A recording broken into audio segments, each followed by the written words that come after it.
Welcome to newly expanded Doak Campbell Stadium in Tallahassee, Florida. Expanded to 66,000 to accommodate this homecoming crowd to see today's Exxon ACC Game of the Week between the Maryland Terrapins and the 6th-ranked Florida State Seminoles.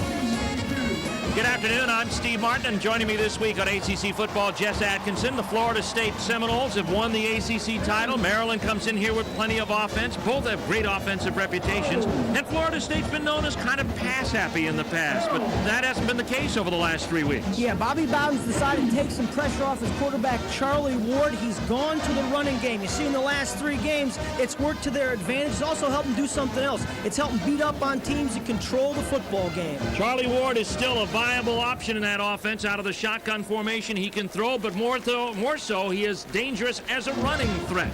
As far as Maryland is concerned, they're 2-7, but they're far from struggling. They're putting up some offensive numbers, and the biggest number there is the ones put up by John Kaleo. He leads the nation in total offense. One thing about him, though, sometimes he tries to do a little too much. He's got 21 interceptions on the year. What he needs to do against Florida State today is get back there and make solid throws. Throw to guys like Marcus Badgett. Badgett, of course, has a single-season record of 66 catches. That surpasses the previous mark of 58 set by Frank Wycheck, and Wycheck hasn't disappeared from this offense either. He had a great week against North Carolina in a different role. What Mark Duffner likes best about Frank Wycheck, he's just a good old-fashioned football player. He's the guy who'll go out, catch passes for you, and he'll run the ball if you need him to. And he did so last week against North Carolina. We'll come back and talk to the coaches in today's game. Maryland and Florida State, don't dare go away. We'll be back to Tallahassee. Well, welcome back to Tallahassee. Earlier this week, well, holding to a promise, Billy Sexton, the running back coach at Florida State, said he'd let his running back shave his head if the Seminoles won the ACC championship, and that they did. That can be a coach's nightmare when you make a promise like that, then you have to live up to it. Another coach's nightmare, of course, can be playing a team like Maryland. At 2-7, putting up all kinds of numbers on the board offensively. Nobody knows that better than Florida State coach Bobby Bowden. If you look at films, you say, how in the world are they 2-7? Because if you'd cut the projector off about halfway through the fourth quarter, they'd be 7-2, because they lead everybody in the fourth quarter.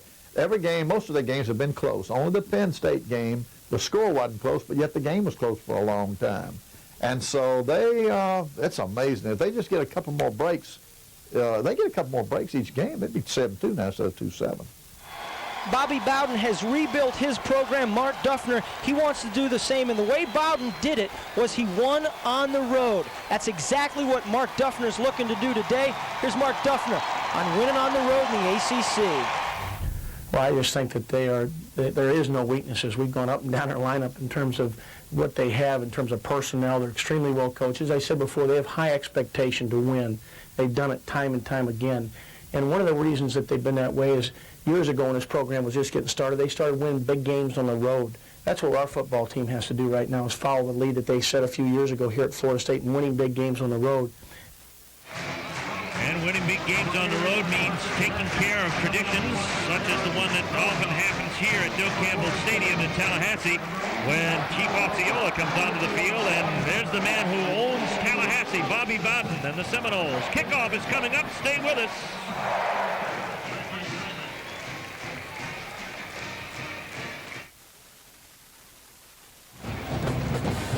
One of the traditions that Mark Duffner has to get his Maryland Terrapins to endure is Chief Osceola, a top renegade, planting the torch at midfield, which means the festivities can get underway here at Doak Campbell Stadium. As a matter of fact, Maryland tried to simulate that earlier this week in their practice, complete with the noise, the chant, and even a horse, and even a chief on top, and the flaming spear and everything.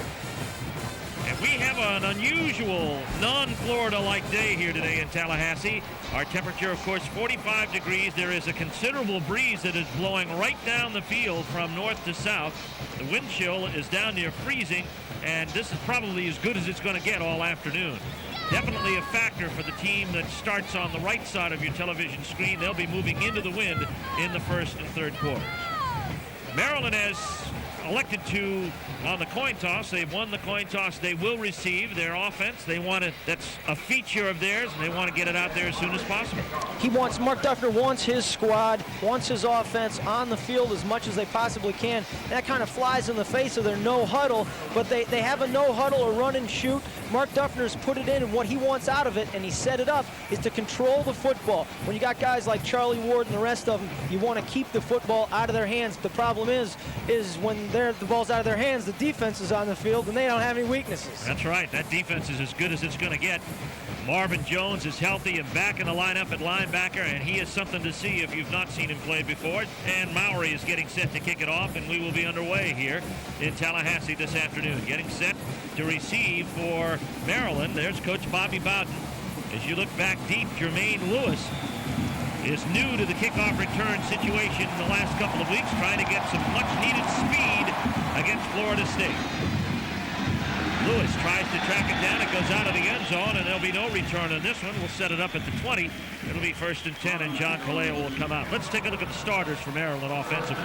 John Kaleo is the guy that makes it go. Frank Wycheck is new in there. He rushed last week, though, for over 100 yards. He's going to be their way. They're going to get it on the ground, but usually they go through the air. They haven't had a whole lot of time this year. Ingram and the guys, if they got their work cut out for them, keeping the Florida State defensive line out of that backfield. It's going to be rough. Brunzik and Badgett are lined up to the left side.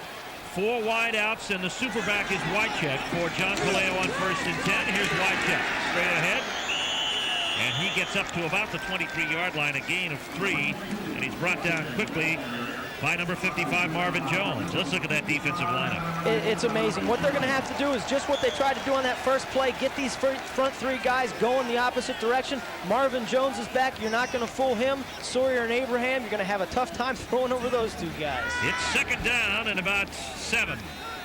After the 3-yard gain by Wycheck, Kaleo. It's a no-huddle offense, but it's based on checks right at the line of scrimmage. Kaleo to throw on 2nd down to Wycheck, incomplete.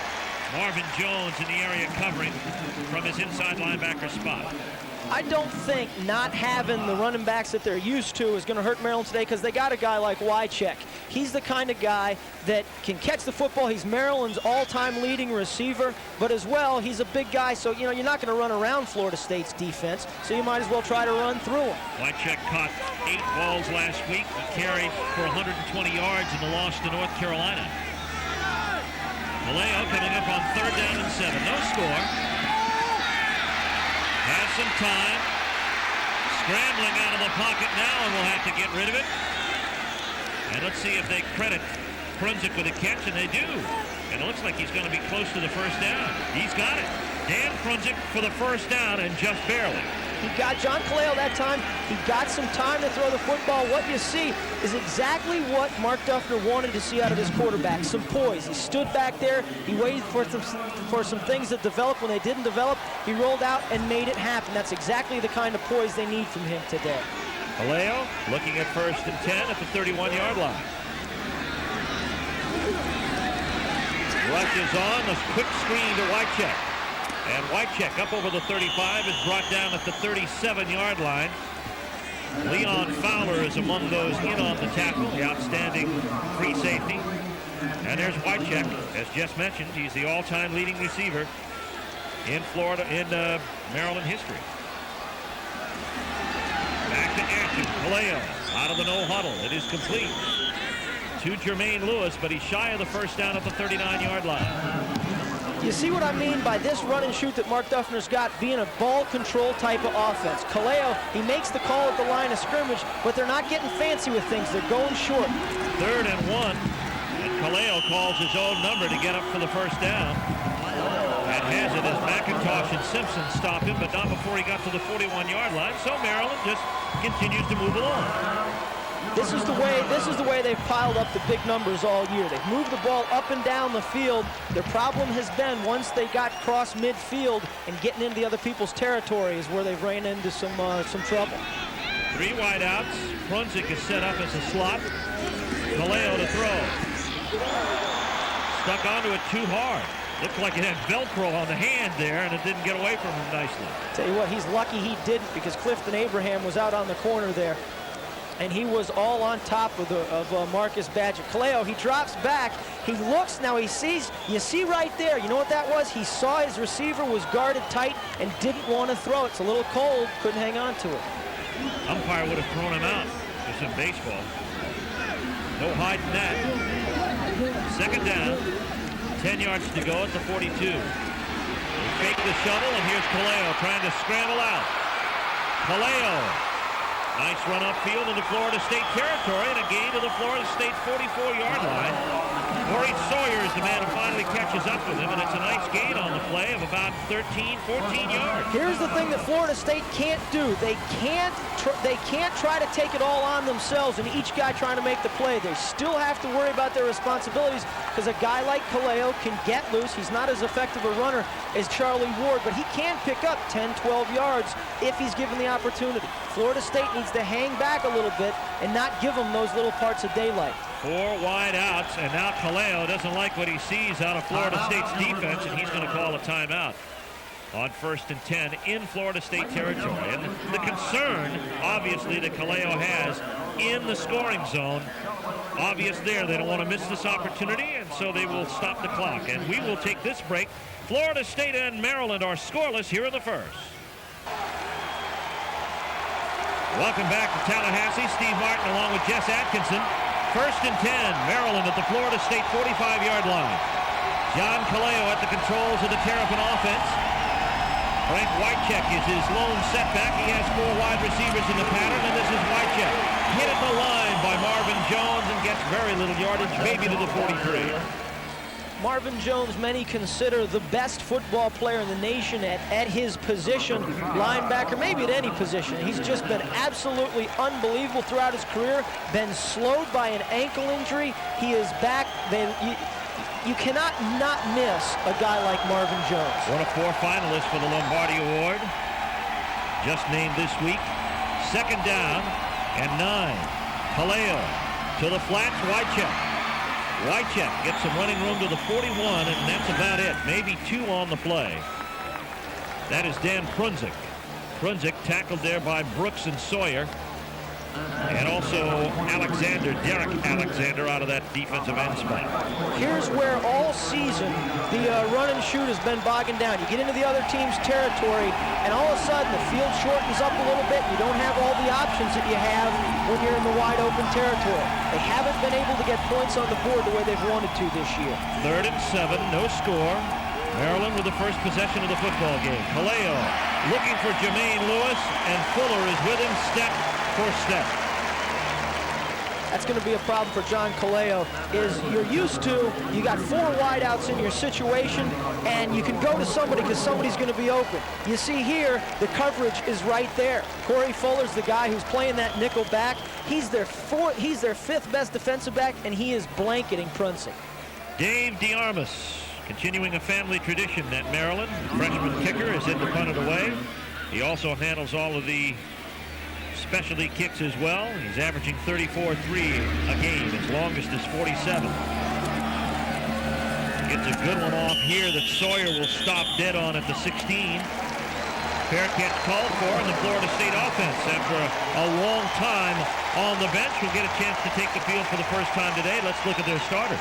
They're going more to the running backs. McMillan, look for a day from Floyd. They want to beat up on this Maryland team a little bit. That takes the pressure off of Charlie Ward for the backs. They'll be able to do that because they've been getting a lot of blocking this year. Look for him to go towards a guy named Robert Stevenson on the left side. He's going against Mark Sturdivant, who is 40 pounds lighter.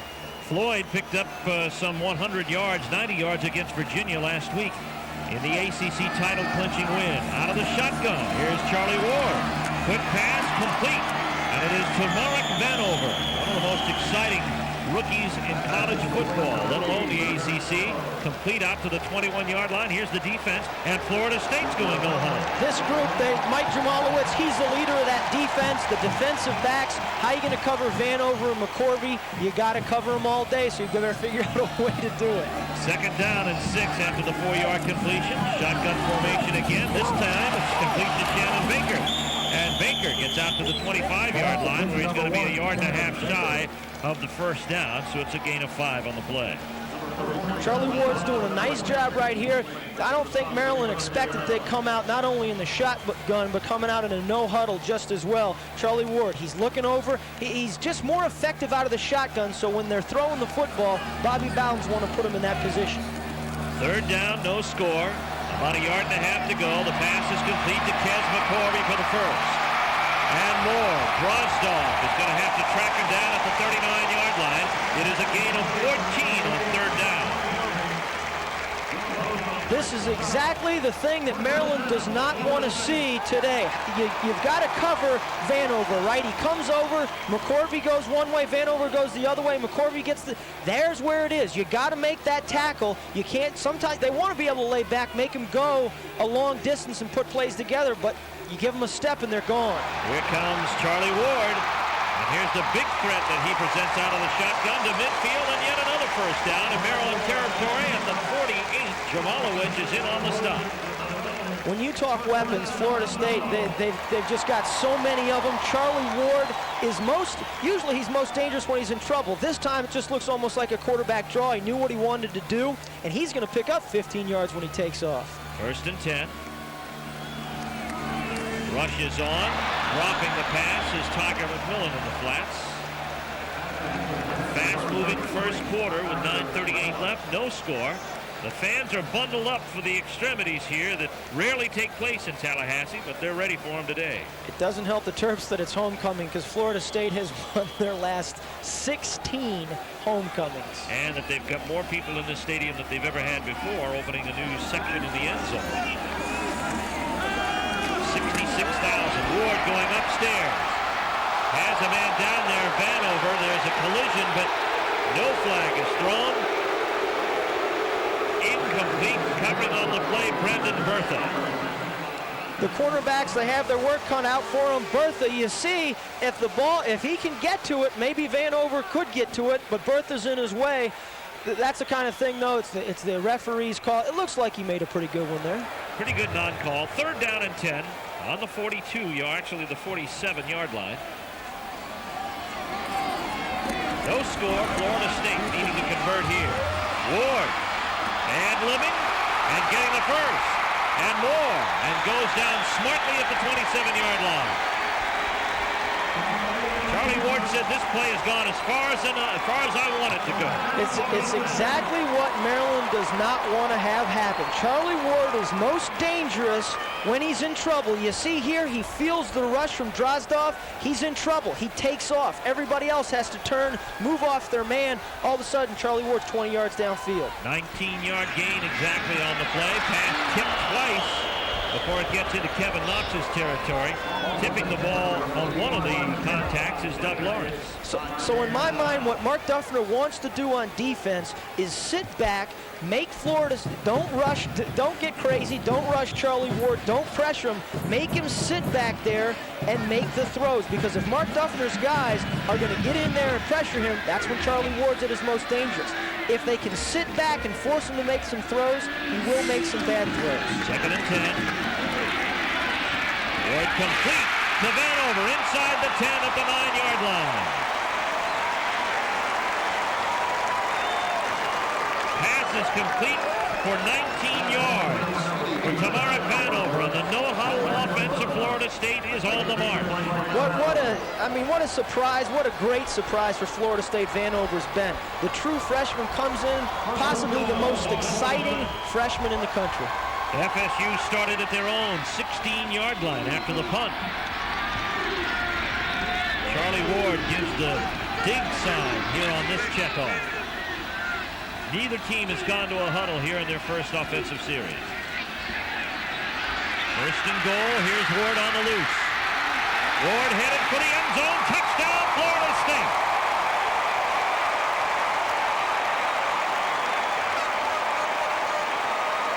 Charlie Ward is playing with all the confidence in the world today. He just marches his team right down in the shotgun, the no huddle, takes it in himself.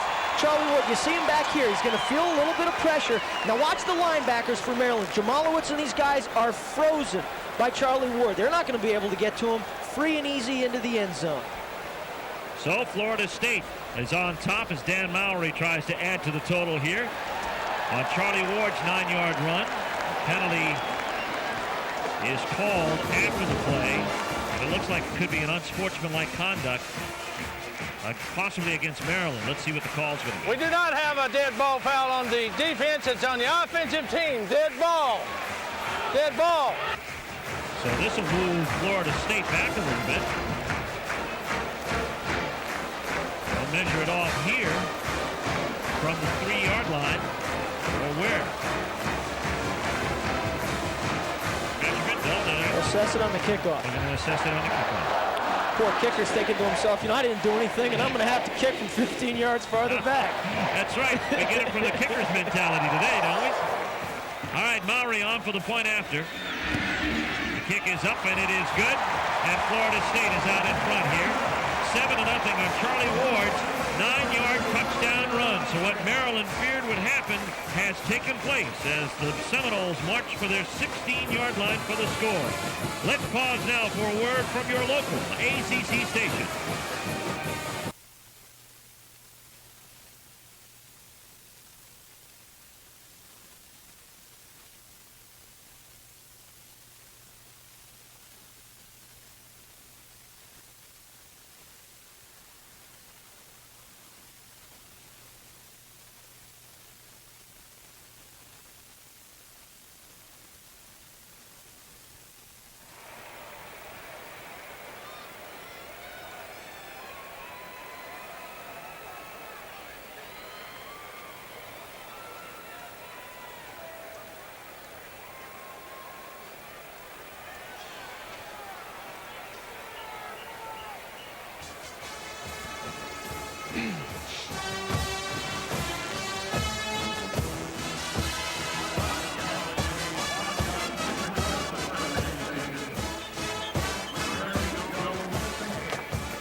The Florida State Seminoles strike quickly. They march upfield thanks to Charlie Ward's deftness at running, and he takes them in from 8 yards out at the 8:37 mark here in the first quarter. Florida State leading 7-0. Steve Martin along with Jess Atkinson here on a cold gray day, uncharacteristic this time of year in Tallahassee. Dan Mowry getting set to kick it away.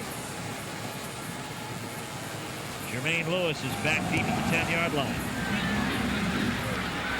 Lawrence tries to track this one down. He'll have to get on it quickly at the 19.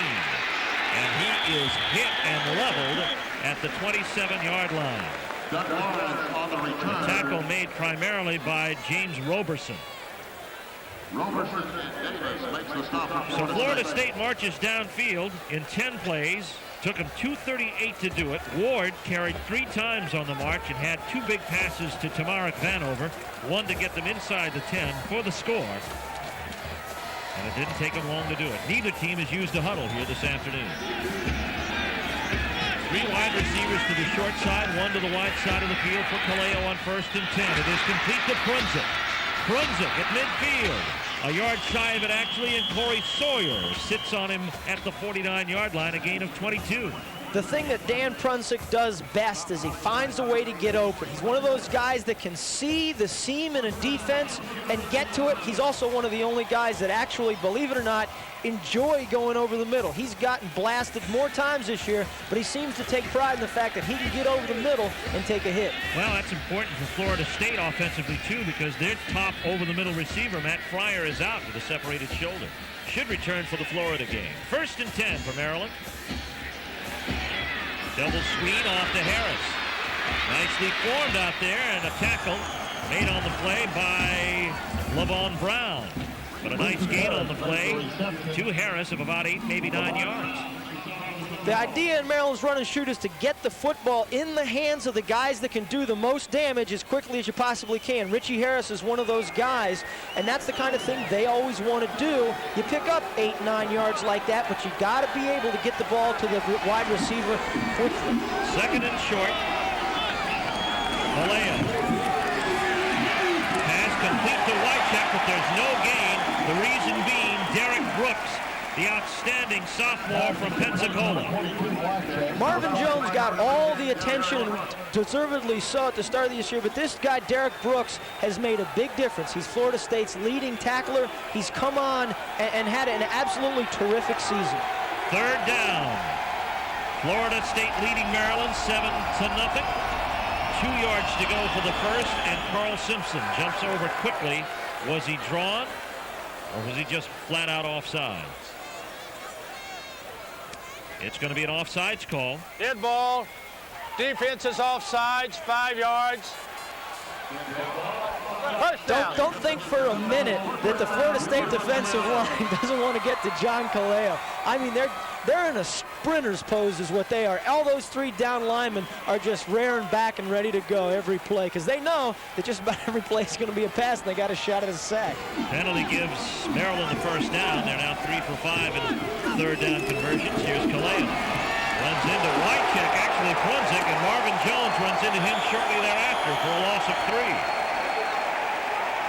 Marvin Jones says, I've missed 3 games, but ladies and gentlemen, I am back, and I am back with a vengeance. This is not the kind of guy you want to have to run into on the option. Kaleo just says, okay, we try to run and play. Let's get back to throwing the football. I don't like running into Marvin Jones. I'm on target for 60 passes this game. Marvin, I don't need to run into you anymore. Second down and 1. Kaleo carries himself. And Kaleo has the first down and is in the scoring zone inside the 20 down to the 18-yard line. Simpson finally tracks him down, but Kaleo calls his own number, and we both quarterbacks get active. I guess for Maryland, basically what they're saying is we're just not going to be afraid of you. If you knock us down once, we're going to come right back at you. They come right back at him with the exact same thing.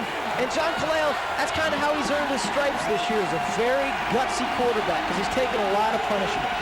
Maryland in a 4-down zone here now at the 18-yard line. First and 10.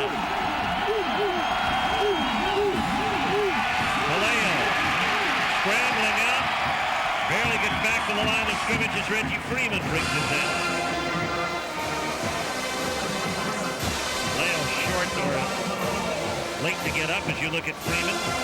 They come when Florida State comes. They come from all over the place. Right now, Maryland, they're at the 18-yard line. What they cannot, field goals aren't going to win this game for Maryland. They're going to have to get the football in the end zone. They go down and get 6 here. Second and down and 10 yards to go at the 18.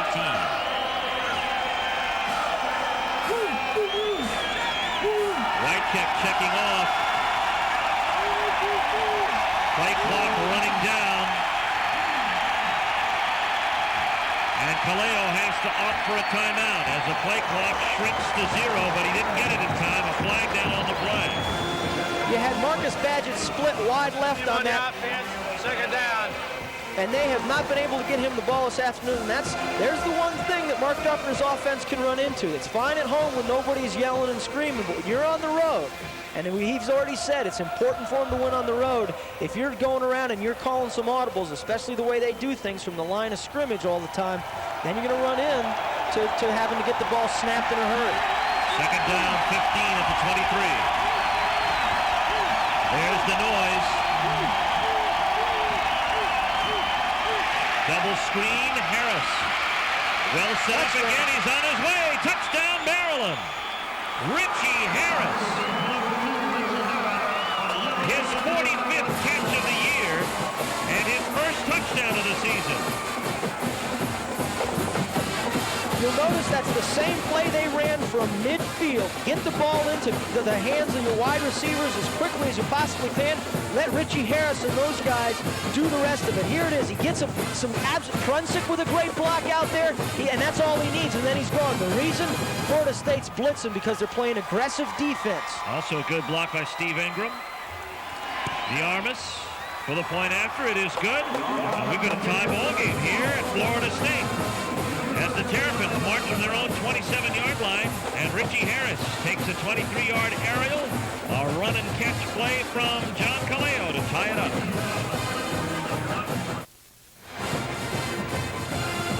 Richie Harris at the 4:34 mark in the first quarter catches a 23-yard pass and evens this thing up at 7 apiece between Maryland and Florida State. You know, an unusual thing happened on that drive. Not only did we see the double screen twice, but Maryland pulled the fumble-rooski that Florida State has used so very, very effective. It went for a 9-yard gain, and none of us knew it. That was the play. That was the play that Marvin Jones leveled Kaleo. He didn't even have the football. They were 9 yards upfield. The way I figure it, Steve, is that Maryland averages about 87 plays a game. You can't possibly get all of them. You can't even see all of them. How could a 9-yard gain slip away from us somewhere? Well, it's maybe lost forever. Who knows? We're going to look for it, though. And we aim to show it to you. DeArmas to kick it away, and we'll get this thing cranked up again. Tiger McMillan has it at the 26. McMillan threading his way upfield. Nice return out to the 43-yard line. Good spot for the Seminoles to start it off. Now watch the bottom of your screen. This is the fumble-rooski. I'm still looking for it. There he is. You know, to tell you the honest truth, I don't remember seeing that play. Well, you know, I wondered why. I was watching the field. I wondered why Prunzik and Kaleo were looking in the other direction. They were trying to play the fake out so well, and they did. They faked everybody out. But it was a gain of 9 by Jay Dubas. 1st and 10. Here comes the reverse to Tamarick Vanover. Vanover up the field and gets it into Maryland territory at the 46-yard line.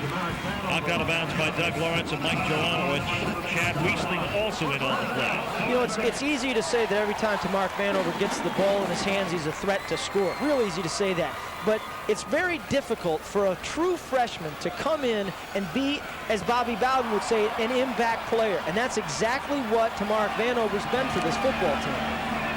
He's an impact player on kickoff returns, and he's done an outstanding job receiving the ball. He was a tailback in high school here in Tallahassee. And he gets the pass attention from Charlie Ward, overthrown slightly. Pass was intended for number 80. Ward missed his first 7 passes against Virginia a week ago, but 3 of them were dropped. That's the problem with facing Charlie Ward. He does so many things very well. He'll make some mistakes every once in a while, but you never know when he's going to get hot. You know he's going to get hot sooner or later. You just never know when. Out of the shotgun, 2nd and 10. Screen is set up. McMillan has it.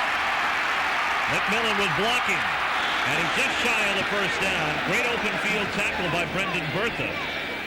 He took on the interference and destroyed the ball carrier, too, at the same time, but it's just a yard shy of the first down marker. That was a tremendous play by Brandon Bertha. He had Stevenson and Tyre out there on him, 2 big linemen, sheds the blocks, just kind of goes by unseen and makes a great open field tackle.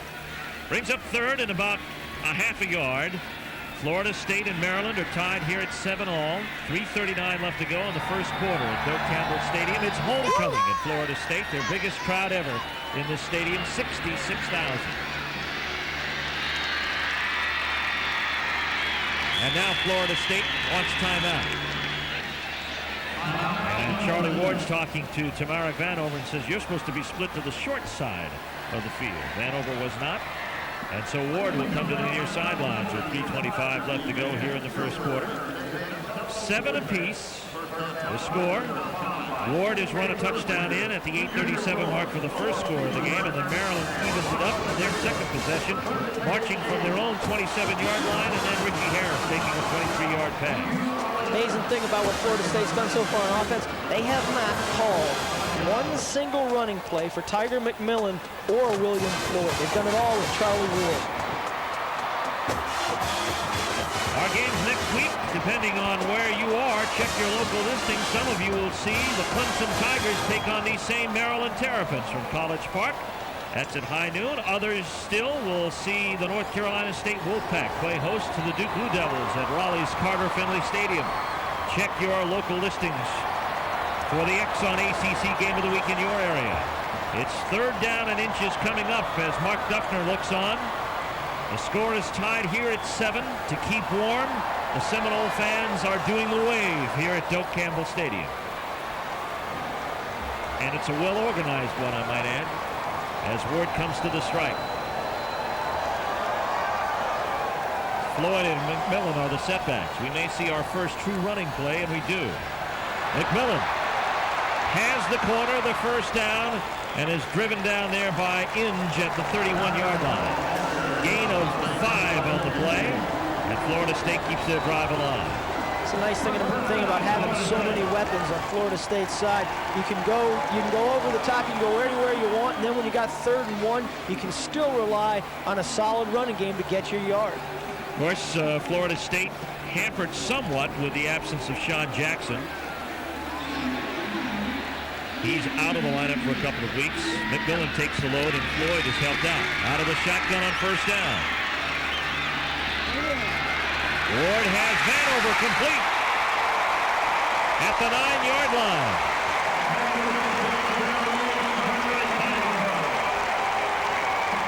One of the best thing, and this isn't easy for a freshman to do. Tamark Vanover, he reads blitz on this, gets to the open spot, and this is what he does best. He just goes up and he makes the play. How many times have you seen him go up and make the play?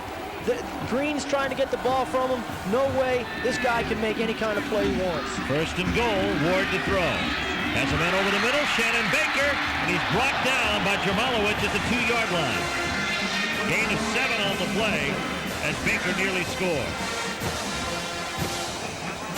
This guy you haven't seen a whole lot of because he's been overshadowed by McCorvey and Vanover. But you think to yourself, here's a guy like Shannon Baker who can do so many things, but isn't getting the chance to play because you got 2 guys ahead of him that are just truly phenomenal. He just about single-handedly, though, tore apart NC State earlier this season with a couple of big, long touchdown passes from Charlie Ward. Here is Floyd trying to go in from the 2-yard line on 2nd down and goal. Does not get there. Sturdivant gets up from it. Also Madison Bradley. Elsewhere around the country, at Charlottesville, Virginia, NC State has never beaten Virginia in the Dick Sheridan era. Mike Reed blocked a punt for a touchdown there, and Syracuse is leading Virginia Tech. They're in the 2nd in that game at the Carrier Dome. Our score here shows Florida State even with Maryland at 7 apiece. That may change shortly. 3rd down and goal from the 1.5-yard line. Here comes Floyd in for the touchdown. Florida State on the score. They move up on top.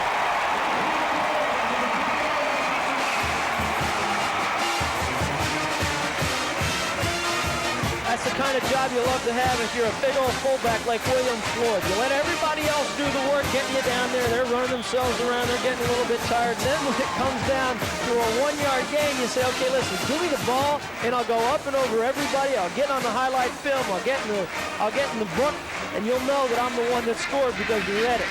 And Mowry for the kick after.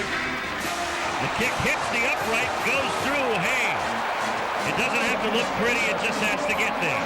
And that's what happened to Dan Mowry. It's been the only thing that's held any anticipation for Florida State this year. It's been the kicking game. You know they're going to score. You know they're going to keep teams from scoring, so you wait till the extra point to get a little excitement. Well, Mowry does it there.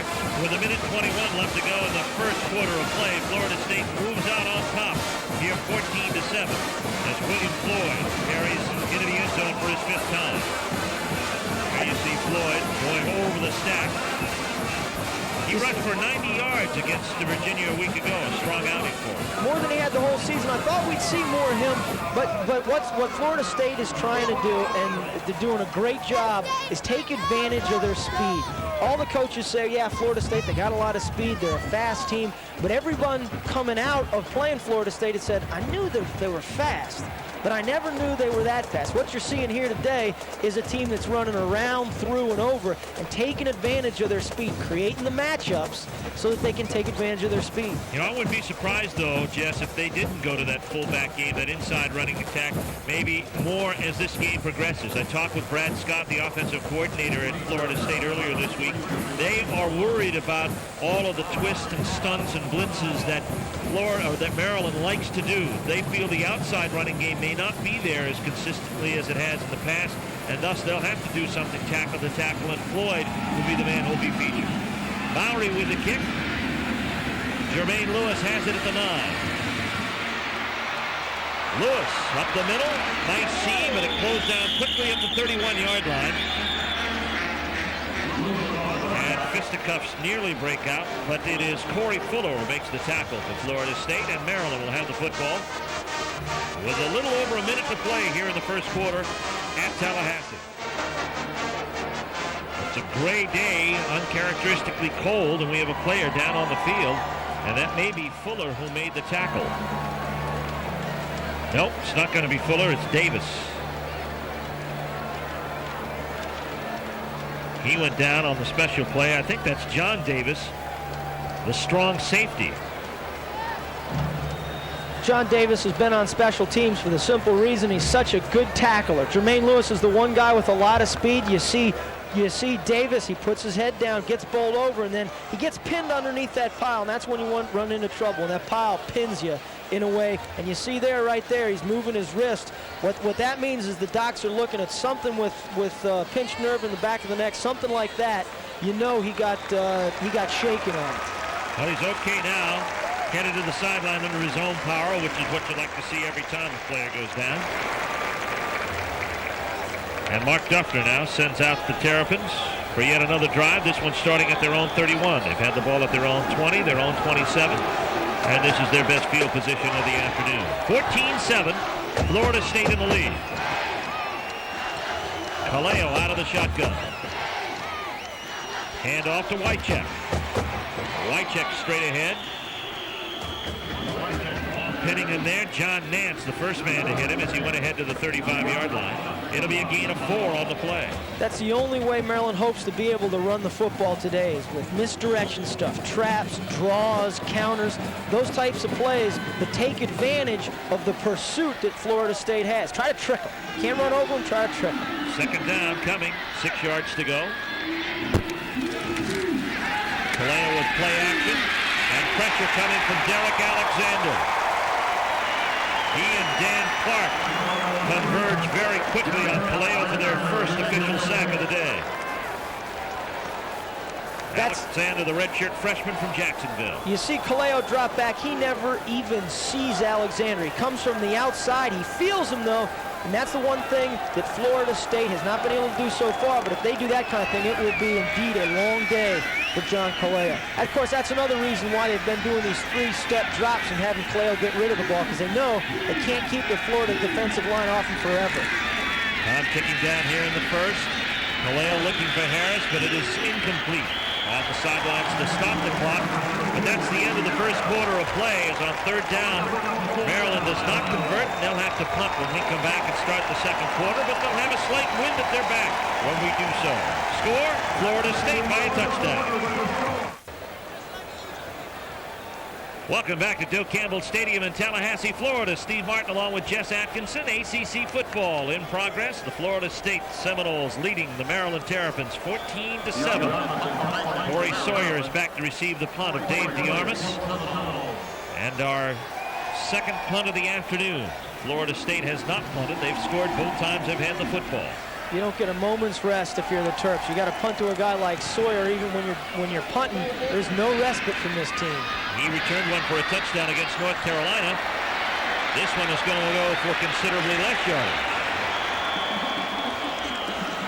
As Davis, actually Jermaine Lewis was the man who threw him down, and they're going to mark him down at the 26-yard line. So that's where Florida State will start first and 10. It's just a case of trying to do a little too much for Corey Sawyer. He knows he's got a lot of speed, just tried to do a little too much there. A guy who has done so much today already is Charlie Ward. And Bobby Bowden, you know, he talked about taking a lot of the pressure off him. What else he's done with Charlie Ward today is he's put him in the best possible position to succeed. That's the shotgun for Charlie Ward. Ward's an even better threat to run out of the shotgun than he is to throw. Back to throw this time. Has the time down the middle of the field and just overthrows the outstretched hands of Tamarick Vanover. Bertha covering on the play. Bobby Bowden, you can just see the look on his face. He says that one was there.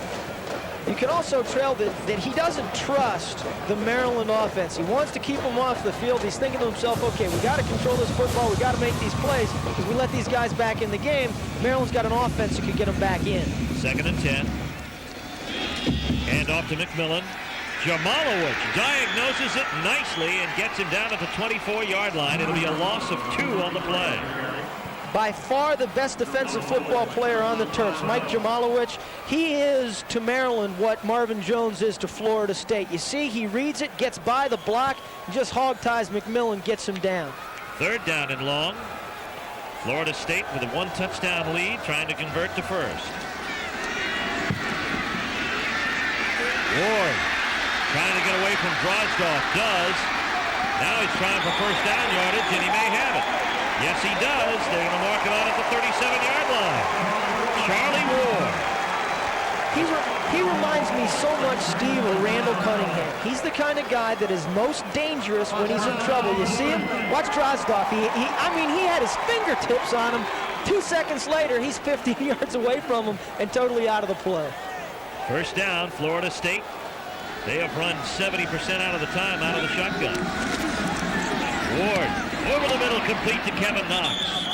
And he's got another first down at the 48-yard line. Bringing him down is Doug Lawrence.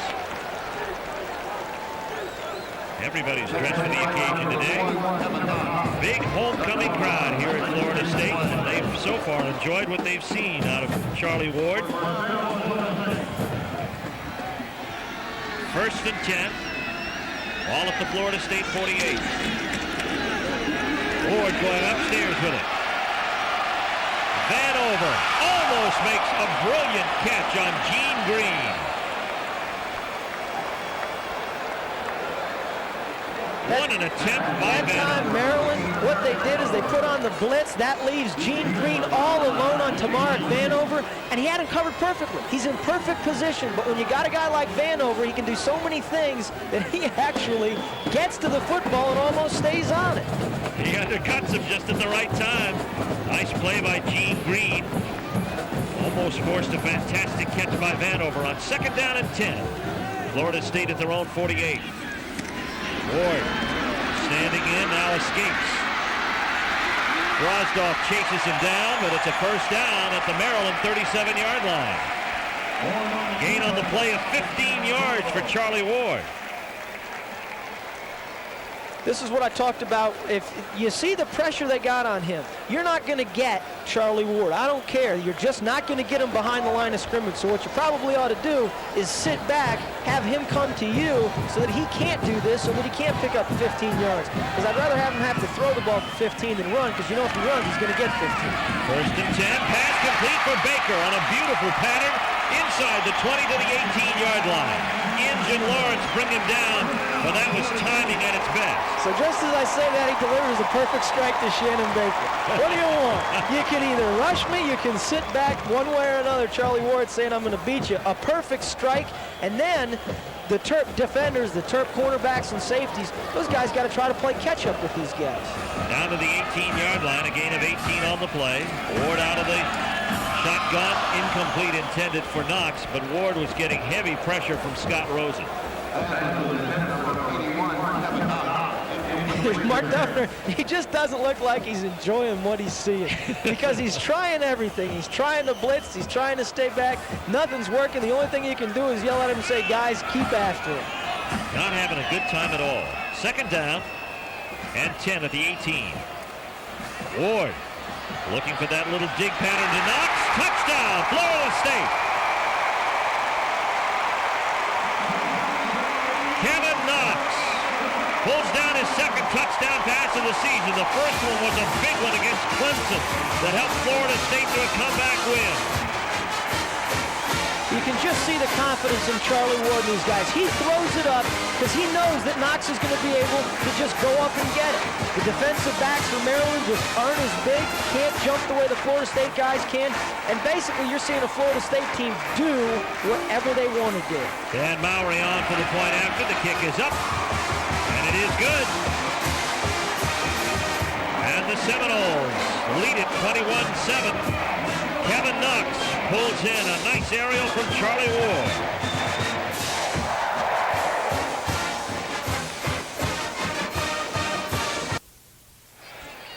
There's Kevin Knox. He pulled in a 19-yard pass from Charlie Ward. And it's Florida State leading by a score of 21-7. First touchdown pass of the day by Ward. The scoring drive, a minute 55. They've been very economical. 74 yards in 8 plays. And Florida State, each time they've scored in the vicinity of 2.5 to 3 minutes. 155 on one drive, 238 on another, 313 on a third. Mowry with the kick. Jermaine Lewis picks it up at the 9. Lewis bowled over at the 23-yard line by number 11, Devin Bush. Bush flattened him. What a tackle by Bush. That's the danger in looking for a hole. You see Jermaine Lewis, he's looking for somewhere to go, and Bush just lowers his shoulder. Almost doesn't even realize that he hits him and he flattens him. Well, this is the ball carrier. Okay. 1st and 10, Maryland. They're at their own 24-yard line. We got a stoppage of play. Looks like the play clock didn't get going in time. They're going to count it down. 25 seconds in. That's exactly what the official says. So they're going to re-rack this thing, I think. But it has to tick its way down to the end before they can do it, apparently. Well, it wasn't up here, though.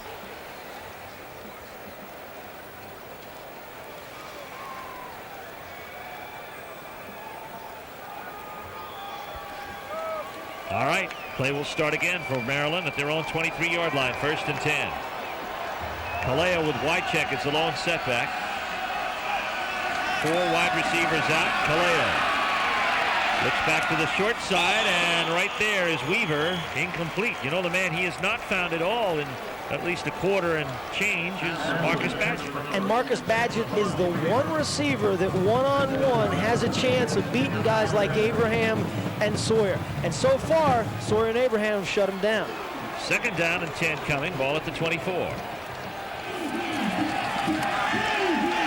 Kaleo stands in, fires complete to Prunzik. And Prunzik is out to the 39-yard line where he's got the 1st down. Gain on the play of 15.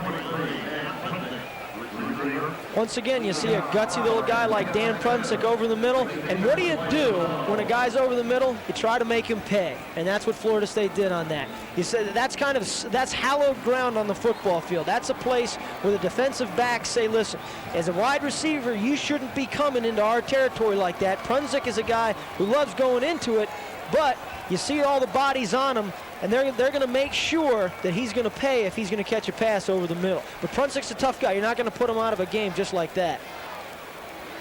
Looks like he's going to leave under his own power. He's caught 3 passes thus far today. He has 44 catches on the season and 1 touchdown. Averaging 12-4 a catch out of Pittsburgh, Pennsylvania. He's a senior, Dan Prunzik, and he's the 4th leading receiver in the ACC. Clock moving again, 12.5 to go till halftime. 1st and 10, Maryland at their own 40-yard line. They're going to have to go deep, try to stretch this Florida State defense out a little bit. Longest pass play of the afternoon has been about 14, 15 yards. The zip on cue, Richie Harris cannot catch up to the pass of John Kaleo. Tommy Henry covering on the play. What I should have said is they're going to have to go deep, and they're going to have to catch the football.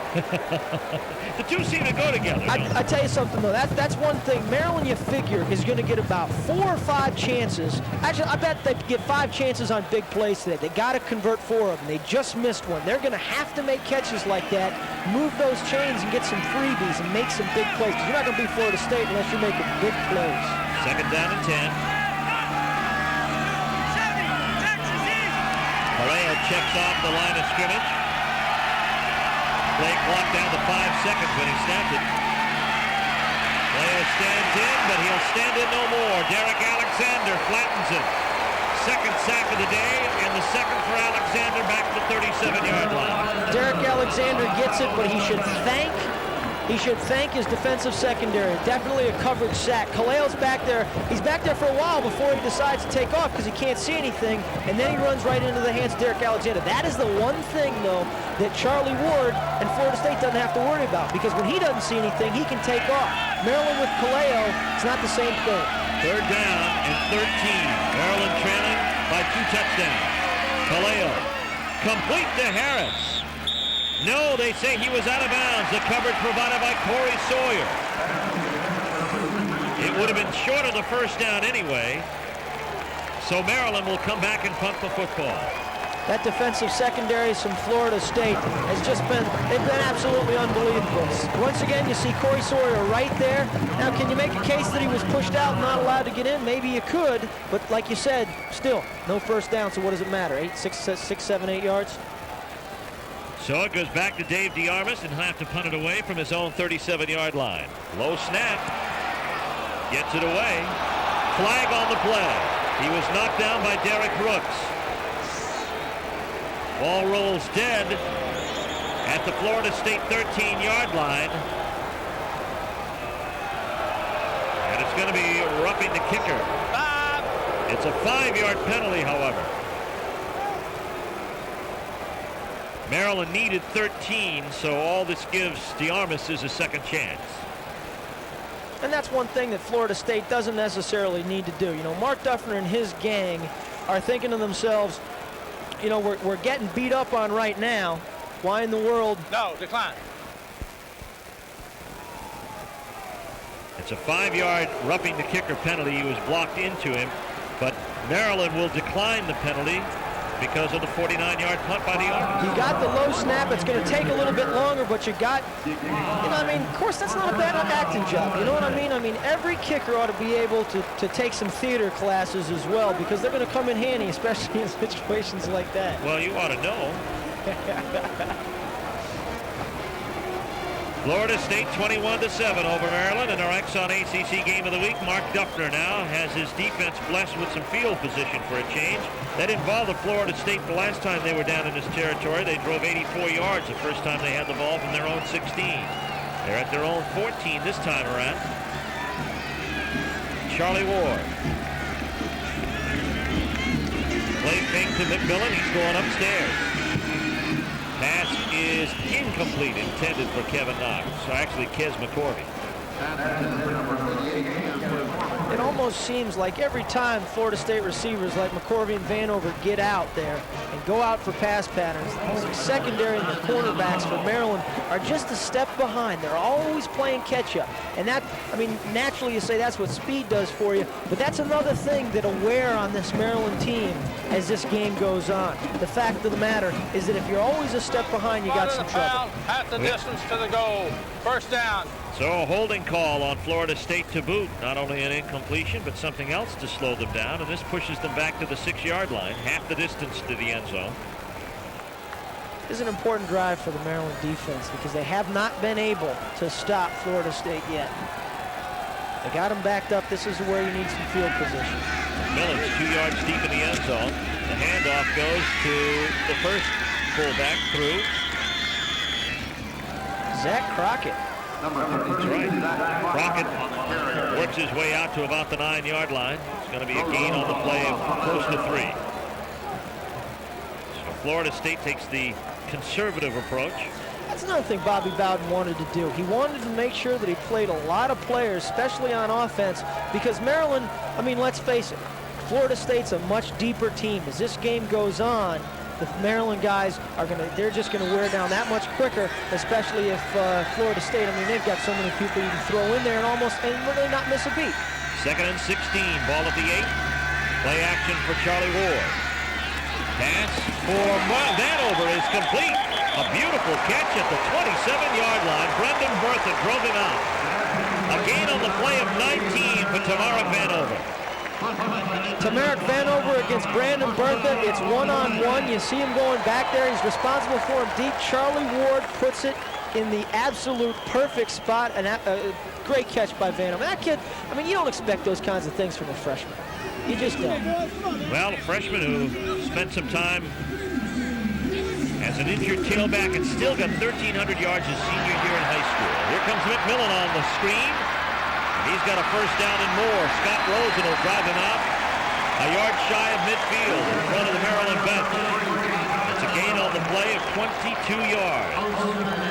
You can see what Florida State's trying to do, and what they've had success doing is attacking the Maryland defense on the corners. Tiger McMillan that time, he got out to the outside. The play before that, Vanover gets out to the outside. You let a guy like Tiger McMillan, who's got a ton of speed, you let him kind of get out in that open field and attack the Terp defense where it's most vulnerable, at the corners. 15th pass reception of the season. Ward in the pocket, scrambling. Nice block by Farrell to free him. Now he reverses field again and calmly throws upfield for Kez McCorvey. McCorvey down to the 29-yard line. Well, McCorvey made the catch, but that was Charlie Ward all the way. You think to yourself, this kid can make anything happen. The worst part about it, it's going to be brought back. Watch this. He knows that these guys can't touch him. This is a game of cat and mouse. Hey, guys, catch me if you can. They can get a hand on him. And then he sees McCorvey. Absolutely spectacular play. It won't count, but who cares? It's great to watch. He's going to be down for a penalty. So 2 penalties on this drive have slowed Florida State down. That'll take away that nice catch. Or actually, it'll be brought back to the 45-yard line.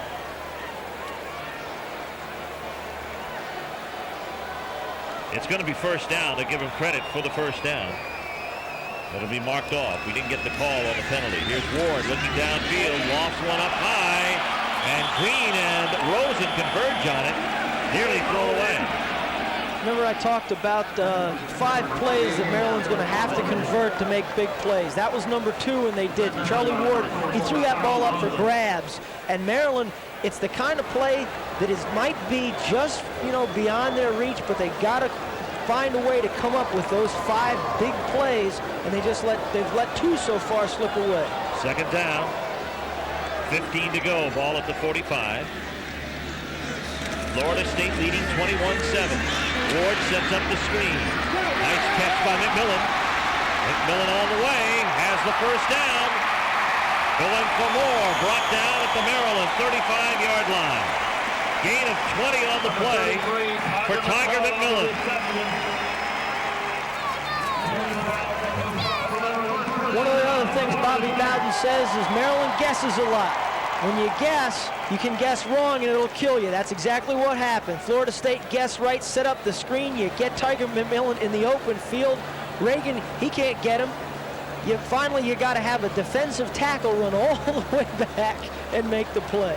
Have a Maryland player down upfield at the 34-yard line. That's Jaime Flores, the outside linebacker, the junior out of Baltimore. And he's getting up slowly. And he'll need further assistance as he goes from the field. Flores favoring that right leg. Headed to the sideline. That stops the clock with 9:27 left to go here in the first half. Florida State leading Maryland 21-7. Bobby Bowden sees his Seminoles driving downfield on a drive that has featured Charlie Ward. This whole game, it seems like, has featured Charlie Ward, and he's been his most effective, I think, on first down. Charlie Ward, they put him in the shotgun a lot of times on first down, and he's made it happen. When you're facing 2nd and 2, I mean, you can call anything you want. That's a free down. 1st and 10 at the 35. Inside play fake, and Ward was out on the corner with it. Going deep for McCorvey. Touchdown, Florida State.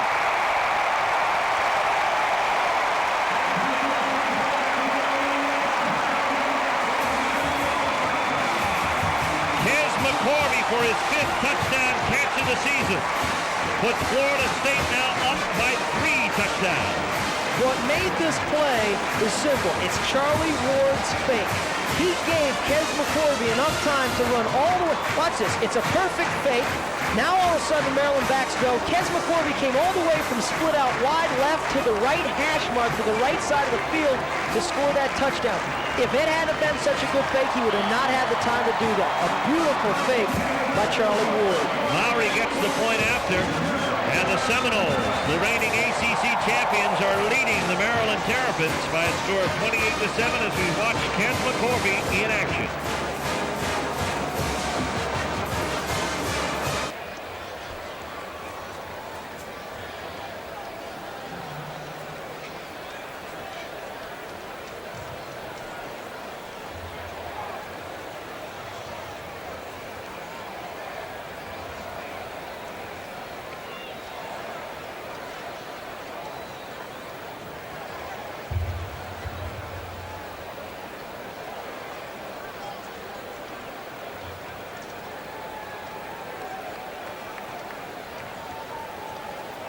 Florida State leading Maryland 28-7 as you look at downtown Tallahassee from afar, and you see the construction going on here at Doak Campbell Stadium, and the fans here make no mistake as to who they're allied with. I wonder if those caps are warm. I think they are. Well, those guys kind of look like they brought their own, that they actually own those things. They actually use them. Dan Mowry set to kick as Florida State builds on an early lead, 28-7. Jermaine Lewis at the 5. Lewis coming out, and he is brought down at the 28-yard line. Making the tackle is going to be Hall. Chris Hall makes the tackle for Florida State, and Maryland will get the football back. Charlie Ward is having himself quite a day. 227 yards in the air. His best day in the air this season, 275 against NC State. This is just in the first half. 293 yards total offense. 1st and 10.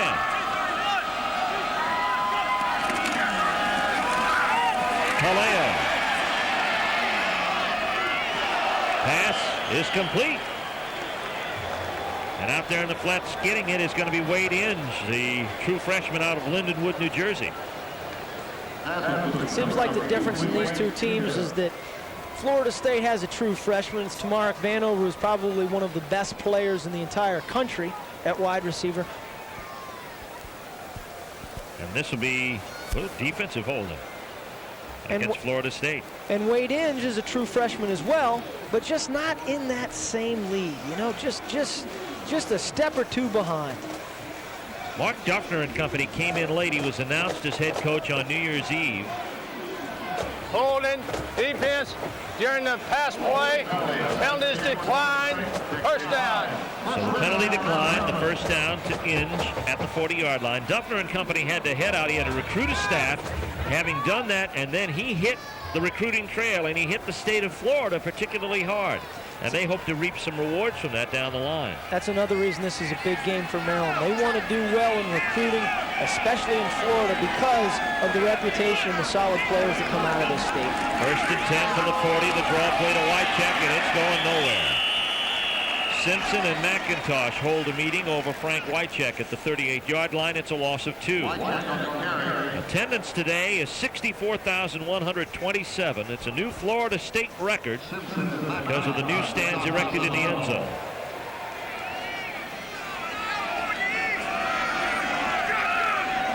Second down and 13.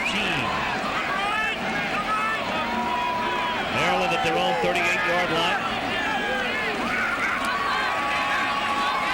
Kaleo sprinting out, has some room. And he is brought down by Simpson at the 48-yard line. Carl Simpson chases him down. Simpson out of Baxley, Georgia. This defensive line for Florida State's like sprinters. They get a little pressure on Kaleo. Kaleo takes off not because he wants to, because he has to. Charlie Ward runs because he wants to. Kaleo is just trying to dodge everybody and can't outrun the defensive lineman from Florida State. Shows you how fast those guys are. 3rd down and 3. Maryland trailing here, 28-7. Here's the pitch to Wycheck. And Wycheck is finding the going considerably tougher than he found last week against North Carolina. Brought down at the 46-yard line, and it brings up a punting situation. Roberson in on the tackle for Florida State. You have to mix it up, but I just don't see any possible way with Frank Wycheck to run around the corners of this Florida State defense. They haven't been able to trick him so far is what they wanted to do, but you're not going to be able to get Frank Wycheck to the corner. 4th down and about 5. Dave DeArmas set to kick it away. Corey Sawyer back. DeArmas drives Sawyer out of bounds at the 16-yard line, so the task is accomplished as DeArmas punts Florida State deep.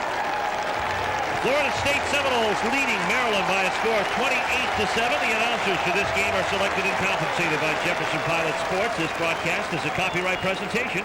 Any use of this broadcast without the express permission of the Atlantic Coast Conference and Jefferson Pilot Sports is prohibited. Steve Martin along with Jess Atkinson. Field position here is at the 16-yard line. And it's been tough for Florida State all day, and that's been the impressive thing that they've done, is they've marched a long way for all 4 of their scores. 3 of their 4 drives have been from the 25-yard line or deeper. Pass is complete to William Floyd. And Floyd, who has scored once through the air near the 49-yard line. First 4 possessions for Florida State this afternoon from their own 17. Look at the field position. Twice they've been pushed deep. The result has been the same each time up. And even more amazing when you consider that, you run 10 plays, 8 plays, 9 plays, and 6 plays. I bet they're averaging probably about 2.5, 3 minutes. Takes them 2.5, 3 minutes to score. The longest drive that they've had this afternoon has been 3 minutes and 13 seconds. 6:40 left to go here in the first half. 1st and 10 coming up for Florida State at the 49-yard line. Nicely executed fake by Ward. A screen to Vanover, and he is down for a first down at the Maryland 40-yard line. Brendan Bertha brings him down. Again, it's the execution of Charlie Ward. Nice play fake. Tamark Vanover probably had 20 yards between himself and Brandon Bertha. They pick up 12 yards on that. Could have been much worse. Anytime a guy like Brandon Bertha can make, he's made a couple of great tackles today. When you tackle Tamark Vanover in the open field, I don't care if he's picked up 12 yards to make a great play. 1st and 10 at the 40. Florida State in Maryland territory again. This is Clyde Allen, junior running back. Playing in place of the injured Sean Jackson, gets 9 down to the 31-yard line. Jamalowicz and Scott Rosen bring him down. So very many weapons. You see Allen there. He's enjoying himself. He's getting into getting a chance to contribute. The Maryland defense, though, starting to hang their heads a little bit. They've been scored on every single possession. You can see all of a sudden they're kind of starting to look around, lift their head up in the air. You know they're tired. Well, they've actually 3 times, they've pinned Florida State deep, and it doesn't seem to matter. 2nd down and less than a yard. Allen in motion. Nobody in the backfield for him. Here's a screen to Baker. He's going to throw back to Ward. Ward has it. First down. And close to a touchdown inside the 5 at the 3-yard line. Saving tackle there by Scott Rosen.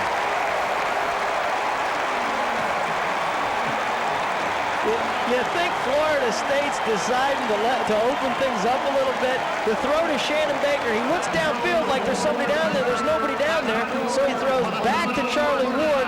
Charlie Ward takes off. It's just a question with Charlie Ward whether or not he's going to run with it when he gets it, throw it, then get it, again run it. The guy's, he's throwing balls. He's running balls on the same play now. He's doing it all. Shannon Baker says, yeah, I got nothing here. You take it, Charlie. 28-yard pass. Actually run and pass play. 1st and goal. This is Allen. Headed for the end zone. Touchdown, Florida State. Clyde Allen, the junior, scores the touchdown. He's a tailback out of Fort Myers, Florida at 5'10", 180 pounds. Hasn't played an awful lot in his 3+ years at Florida State, but gets the opportunity there, and the Seminoles have a big lead here with 5:50 left to go in the first half. Like I said, here comes the excitement. Comes Mowry for the point after. The last one clanged around the goalpost and went in. This one is a lot cleaner. And Florida State extends their lead to 35-7 as we look at Clyde Allen headed for the end zone.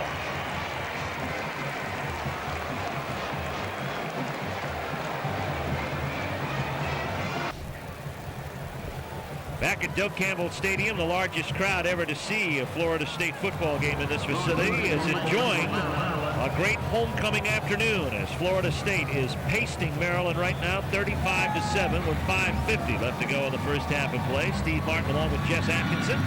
Dan Mowry getting set to kick it away. Jermaine Lewis back up to his own 4. Lewis cuts upfield. Has himself a nice return. And is brought down by Davis. Actually, Chris Hall brings him down, number 21, out to the 33-yard line. So a nice return of 30 yards for Jermaine Lewis. And Maryland's offense takes the field. Jermaine Lewis, the fastest guy on Maryland's team, but you saw there, you know, he went inside, he went outside, he got a couple of blocks on that, but he had nowhere to go in the long run because the Florida State's got so much speed that they can catch up to guys like Jermaine Lewis. And we have an injured player down on the field over toward the Maryland sideline. They're not able to ID it at the time. Mark Duffner looks on. It's been a tough season for him. You look at the record he compiled at Holy Cross, 65-1. The difference is for the Terps, you know, they come off Florida State, then they got to go right back and play Clemson. That's right. You'll see it on many of these same stations. Check your local listings. We'll have a couple of games for you, depending on where you happen to be. Some of you will see the Duke Blue Devils under Barry Wilson taking on the North Carolina State Wolfpack. Check your local listings for the Exxon ACC game of the week in your area. 1st and 10, Maryland at their own 33. Here's Wycheck. And Wycheck with his most successful run from scrimmage today out over the 40-yard line, driven out of there by Clinton Abraham. That's the kind of quick hitter that Maryland had planned on using in order to pick up some yards. But I tell you something too, Maryland, you know, when you go against a team like Florida State, you're just in another league. They're so much better than anybody Maryland's seen so far this year that it's tough to respond to that type of heat. 2nd down and 2. You saw the injured player, Corey Holovets, on the far sideline. Here's Wycheck carrying it up inside up to the 50-yard line. So Maryland creating some running room. Mark Duffner, I think, wants his team to regain some offensive confidence here with this drive. They're splitting 3 wideouts to one side and trying to cut down on the amount of people that can get to Frank Wycheck. What they're trying to do, too, is make it so quick hitting that those guys on the outside can't get back in to support the linemen. So if you can get past those down 3 linemen, you're okay. 1st and 10. Kaleo scrambles up inside, but Carl Simpson gets a handle on him and brings him down for the tackle. Carl Simpson had some help there on the play, too, by Sterling Palmer. A lot of speed on that Florida State front line. You've got 280-pound linemen who can do 4.6, 4.7 40s. You've got wide receivers on Maryland's team that have trouble matching those numbers. 2nd down and about 11. Ball is at the 48-yard line. Kaleo hands off to Wycheck. Wycheck moves for the 1st down and then some. Abraham brings him down at the 35-yard line. Gain on the play of 13. All we've talked about with the differences in skill levels, the one thing that Maryland has done this year that they didn't do last year, this football team under Mark Duffner never gives up. Frank Wycheck running like it's the most important down in the entire game. This team, Mark Duffner, has communicated that they will not quit. They will stay in every ball game no matter what the score. 4:20 left in the first half. Maryland trailing 35-7, but they have the ball in Florida State territory at the 35. 1st and 10. Screen complete to Richie Harris. They've scored on this before. Harris headed to the outside. Abraham is there to knock him down along with Chodrick McIntosh. Richie Harris is close to a 1st down. Richie Harris, all he wants to do is get open. A little pick there, comes back, waits for his lineman to put a few bodies on people, look for an opening, and then all of a sudden, it closes in. The speed of Florida State, sooner or later, is going to catch up with it. Timeout called on the field. It's going to be charged to Florida State, and they have one timeout remaining. As Maryland now is driving, they're at the Florida State 24-yard line. It's always happy at homecoming, especially when the team you're coming home to see is leading, and that's what Florida State is doing right now. McIntosh heads to the sidelines. So far, the first half has been a show by Charlie Ward. We've been able to see just about everything that he can do. Running out of the shotgun, executing the play fakes to get pass receivers open for big yardage plays. And it's not like Maryland hasn't tried everything to stop him. They've tried blitzing him. They've tried blitzing him from the inside, from the outside. They've tried laying back and making him make the throws. He's done it all. Now for just a little bit of the rub off on guys like Kaleo, and they can start getting some points on the board here. Well, Ward has put the numbers up, close to 300 yards total offense here in the first half, and he may get the football back here before long. But Maryland would like to score one more time before going in. They trail it here 35-7. They have a 1st and 10 on the Florida State 24-yard line. They move the ball from their own 33. And John Kaleo under center once more. Kaleo, the first junior college transfer to starting quarterback for the Terrapins in recent years. Wycheck's his lone setback. Nance putting on the pressure. Kaleo has to scramble and stops the clock with 21 at the 21-yard line. It's going to be a 3-yard gain, and North Carolina State furthers their distance over Virginia.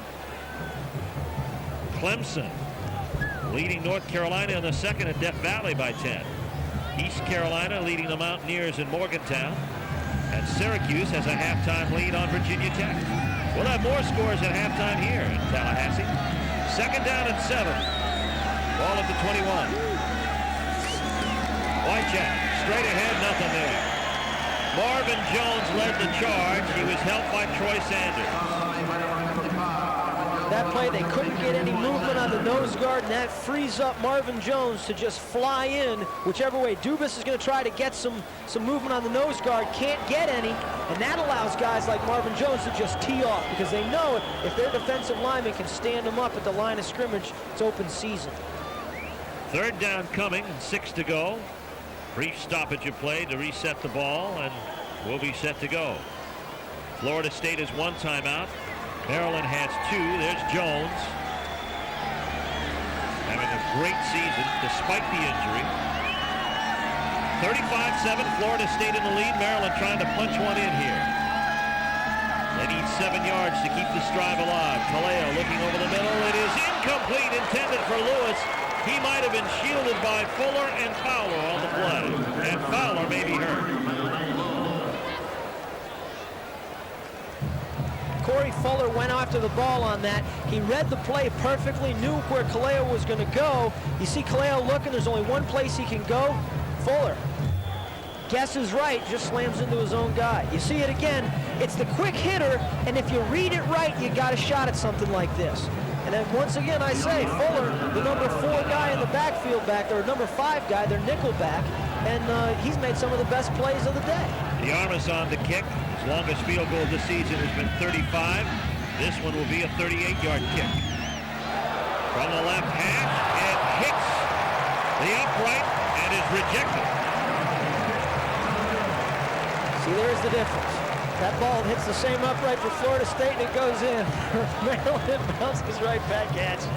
That's as a kicker, you learn to always blame it on the upright. How could you guys always find the round part of that thing instead of the square part like the Armas found?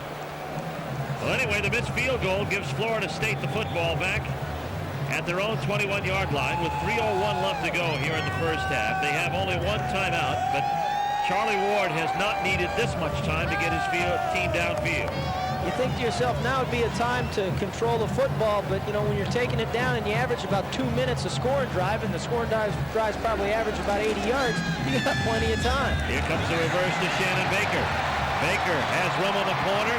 They'll to have a hard time catching him.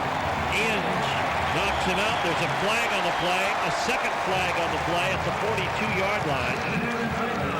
The gain is going to be 21 yards, but a variety of flags thrown out on this one. They're talking it over. Face mask against Maryland. Sometimes the best way to get these guys is to just grab onto something and hold on for dear life.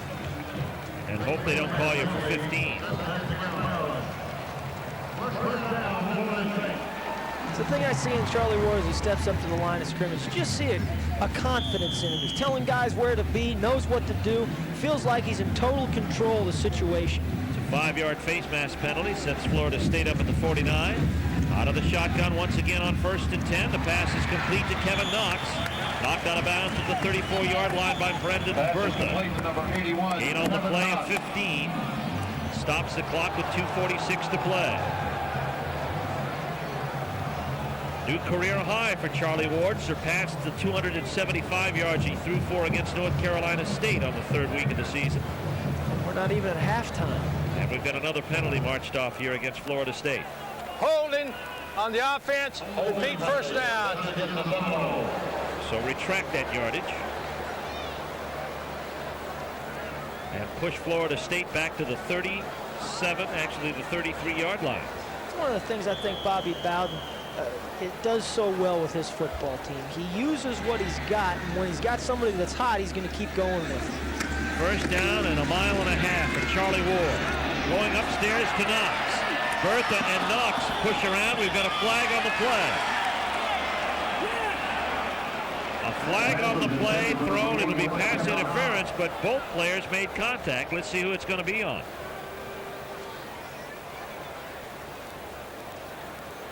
Rod Daly, the referee, getting the consultation of his crew.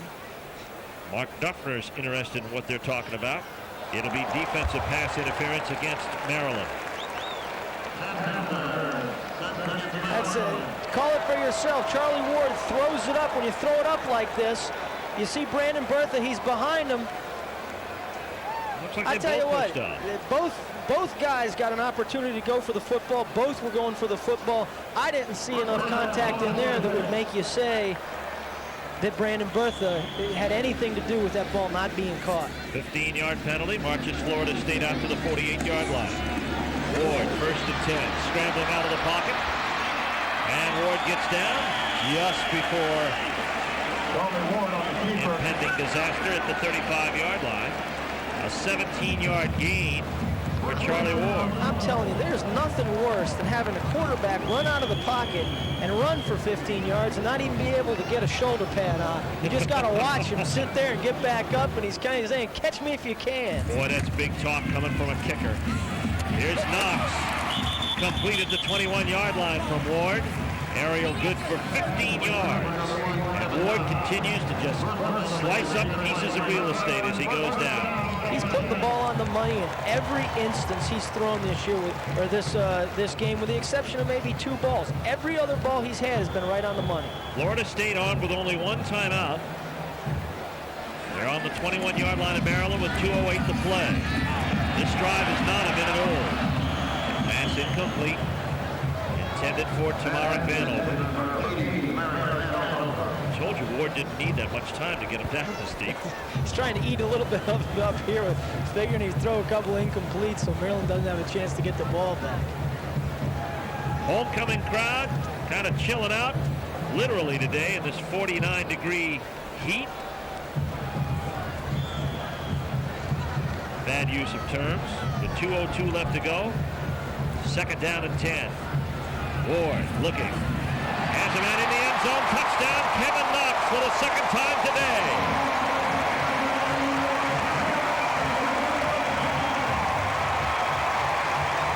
The 3rd touchdown pass for Charlie Ward. And the 2nd time he's been able to find Kevin Knox. You just can't do anything about this. Doug Lawrence is defending Kevin Knox. Look, Charlie Ward puts it in the one spot he's got to. Doug Lawrence dives, just can't make the play. You can't fault the Terps for that. They're in position. Florida State's just so good, they're making the plays. Mowry's point after is good. And Florida State furthers their lead, and they only used 1 minute and 4 seconds off the clock to move from their own 21-yard line. Another look from the shotgun. Charlie Ward can see the field a little bit better. He just feels more comfortable out of the shotgun. Delivers a perfect strike to Kevin Knox. Once again, the Terps, they're in position to get to where they need to be, and it's got to be demoralizing to do that and turn around and see touchdown, touchdown, touchdown. Chief Osceola's getting tired here in the first half. Florida State leading 42-7 with still 1 minute 57 left to go till intermission. The Seminoles, one of the things Bobby Bowden was worried about is what happens after you win the ACC title and you got Florida looming on the horizon. Do you take a week and relax? You have Tulane before you meet Florida on November 28th. Well, I think he got his answer here in the first half. And, you know, a lot of things were going into this game were not in FSU's favor of actually focusing on this game. They know they're going to be in a New Year's Day bowl. That usually doesn't happen until the last game of the season. They've won the ACC championship. It's this week Maryland, next week Tulane, and then, you know, like you're saying, they look forward towards Florida. But this is a team that is basically said even before the game, we want to come into the ACC, be the ACC champs, and beat everyone in the conference. Jermaine Lewis catches it on the bounce at the 12-yard line and heads upfield. Has the speed with a nice return. And knocking out of bounds there is Clifton Abraham at the 38-yard line. And so Maryland, with 2 timeouts remaining and 1 minute 49 left on the first half clock, will have the ball back at their own 39. In every instance Maryland has started, it's amazing, with better field position than Florida State, has moved the ball a little bit, but just not been able to move it enough. This is their 7th possession. They have 1 touchdown. The rest have been punts and a missed field goal. Florida State has scored each time they've touched the football. Kalea with time. Over the middle, it is complete. That is Prunzik. And he has it at the Florida State 43-yard line. And every time I see Dan Prunzik make a catch over the middle, I can't help but think to myself, where's Marcus Badgett? How come they have not been able to get the ball to Marcus Badgett today? His ankle, if you'll watch him, is hobbling a little bit. 18-yard pass play. Kalea gets out of the grass and finds Prunzik again. This is down to the Florida State 36-yard line. Gain of 7 on the play. Lots of pressure by Dan Footman. Like I said, the reason they're not going to Marcus Badgett, watch him. He's trying to put a move on Abraham. He just holds up. That ankle cannot support the cuts and all the things that Marcus Badgett wants to be able to put on it. He's just not 100%. He can barely run. A penalty marked off against Florida State. Illegal use of the hands is going to be the call. That'll push Maryland deeper still into Florida State territory. And you know, this Florida State team, one of the things that Maryland had going for him was Marcus Badgett's ability to get deep. Now, if you don't have Marcus Badgett at 100%, you don't have to worry about anybody getting behind you. You'll give up those passes to Prunzik. You'll give up those short little quick hitters. But if no one can get deep on you, defense says, hey, listen, we can play these guys straight up and go after them. You saw Chuck Amato and Mickey Andrews, the defensive brain trust for Florida State, calling in the signals. The penalty pushes Maryland to the 33-yard line. It's going to be 1st and 10. 1 minute and 6 remaining in the first half. Florida State leading 42-7. Kalea in a little bit of trouble. Looking deep for Prunzik, complete at the 9. A 24-yard pass reception to the 9-yard line. And that sets up Maryland 1st and goal inside the 10. Talked a little bit about this team before. They've been down in games before. They've been down by a lot. This is a team that won't quit. Kaleo's going to run around till he finds something. He finds Prunzik behind everybody. Now, here's where field goals don't matter anymore. You got to get yourself into the end zone. And the toughest place to get yourself in the end zone is from the 10-yard line. Here comes Kaleo. Throws, ground ball. Lewis can't hang on. Corey Fuller is all over him. That stops the clock with 52 seconds left. Maryland still has 2 timeouts. Corey Fuller, all day so far, he has been challenging the Maryland receivers. He's been on these guys all over the place and challenging. The one spot that Kaleo threw that ball was the spot that Corey Fuller could not get to it. 2nd down and goal. Kaleo looking, end zone to Harris. Overthrows him. Corey Sawyer covering on the play. That stops the clock with 47 seconds remaining. Stay with us at halftime. We'll look at some great receivers, one in particular, Herman Moore from the University of Virginia. In our One for the Books feature, we'll also have scores from around the country and the ACC. And we hope to have a conversation with Florida State Athletic Director Bob Goins. So stay with us. Lots coming up for you here at halftime, as well as the Exxon ACC Supreme Team and the best of the ACC. So stay with us. Football Saturday afternoon from Tallahassee, Florida. Steve Martin and Jess Atkinson. Here's the Florida State Seminoles who pretty much had their way with Maryland, 42-7 with 47 seconds left in the half. Timeout on the field as Maryland uses up their 2nd timeout. They'll have 1 remaining. And if you notice, Mark Duffner, I think he's talking a little bit less X's and O's as he's talking, listen, guys, you got to find a way to get into the end zone. You don't stand a prayer if with 47 seconds we can't get on the board again. This is the make it or break it time for them. They've got to find a way to get in the end zone. That's what he's telling them. He's not telling them, okay, listen, maybe we'll misdirection, maybe we'll go this way and that way. Mark Duffner's telling his guys is it's now or never. Either you get this ball into the end zone and we go down 42-14 or this game's over. Don Durazio, the offensive coordinator, talking things over. The young staff, a talented staff, a lot of it brought over from Holy Cross, some in the case of Larry Slade, and Don Durazio indirectly came over from Washington. 3rd down and goal. And Clyde Christensen, the guy you saw talking to him there, is the guy responsible for the X's and O's part of it, and you saw how long he had to talk about it. Here comes Kaleo. Kaleo looking in the end zone, throws it away, intended for Prunzik. The coverage there too good. A lot of red shirts standing in the end zone. Smart play by Kaleo. Now it's 4th down. You know he's going to go for it on 4th down. Don't get crazy if you got another shot to go for it. So Maryland will not send the field goal unit out. They want 6. 3 does them absolutely no good. There are no moral victories to be had here, so they're going for it on 4th and goal from the 9. Kaleo looking, intended for Prunzik, incomplete. Brooks covering on the play, and Florida State will take over on downs at the 9-yard line.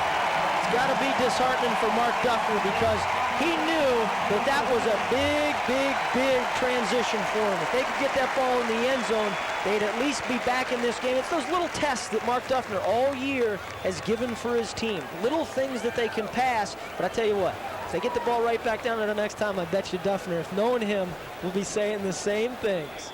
35 seconds left to play for Charlie Ward and the Florida State offense. Be interesting to see how they play it here as they come back. We see McCorvey into the lineup. We also see a wide receiver, Aaron Dealey. Bobby Bowden gets some extra people into the ball game, and Florida State's going to take the conservative approach as Tiger McMillan carries and is thrown for a loss. Chad Wiesling, the former tight end, flattens him for a loss to the 8. That's another thing the Terps have had to do a whole lot of. They've juggled a lot of people. People like Wiesling, people like Raphael Wall playing offense, defense, wide check, playing a tight end role, now playing a running back role. He's had to do a lot of juggling. And time is going to run out here on the first half. A very successful first half for Florida State. As Florida State leads here 42-7, Jess, as we said, it has been a showcase for Charlie Ward and his many talents. Florida State has done everything that they've wanted to do. Charlie Ward has absolutely taken over this football game and basically made no mistakes. He's not made a single mistake today. Every time they've touched the football, they've scored, and Ward has thrown 3 touchdown passes this afternoon and accounted for over 300 yards of total offense. But there's another half to go, and we've got intermission coming your way with Florida State leading Maryland 42-7. Michigan's won the last 19 meetings. Our score here in Tallahassee, the Florida State Seminoles not resting on their laurels of an ACC championship. 42-7 they lead over Maryland here at halftime, and it has been quite a show for Charlie Ward and company, Jess Atkinson, in this first half. He's done everything he's wanted to. Maryland, they've said, okay, we're going to pressure you. That doesn't work. We're going to make you throw the football. That doesn't work. The guy has not made a mistake in the first half. He certainly hasn't. Let's take a look at our Ford halftime stats, and it'll bear that out as Charlie Ward has accounted for 471 yards of total offense. His 335 yards passing already surpasses his personal high. At the start of this game, we talked about how Florida State wanted to start running the ball on the ground using the running backs. But Charlie Ward, I mean, he's done it all himself. He's thrown the ball whenever they've needed to run the football. Charlie Ward's been the guy that's done it.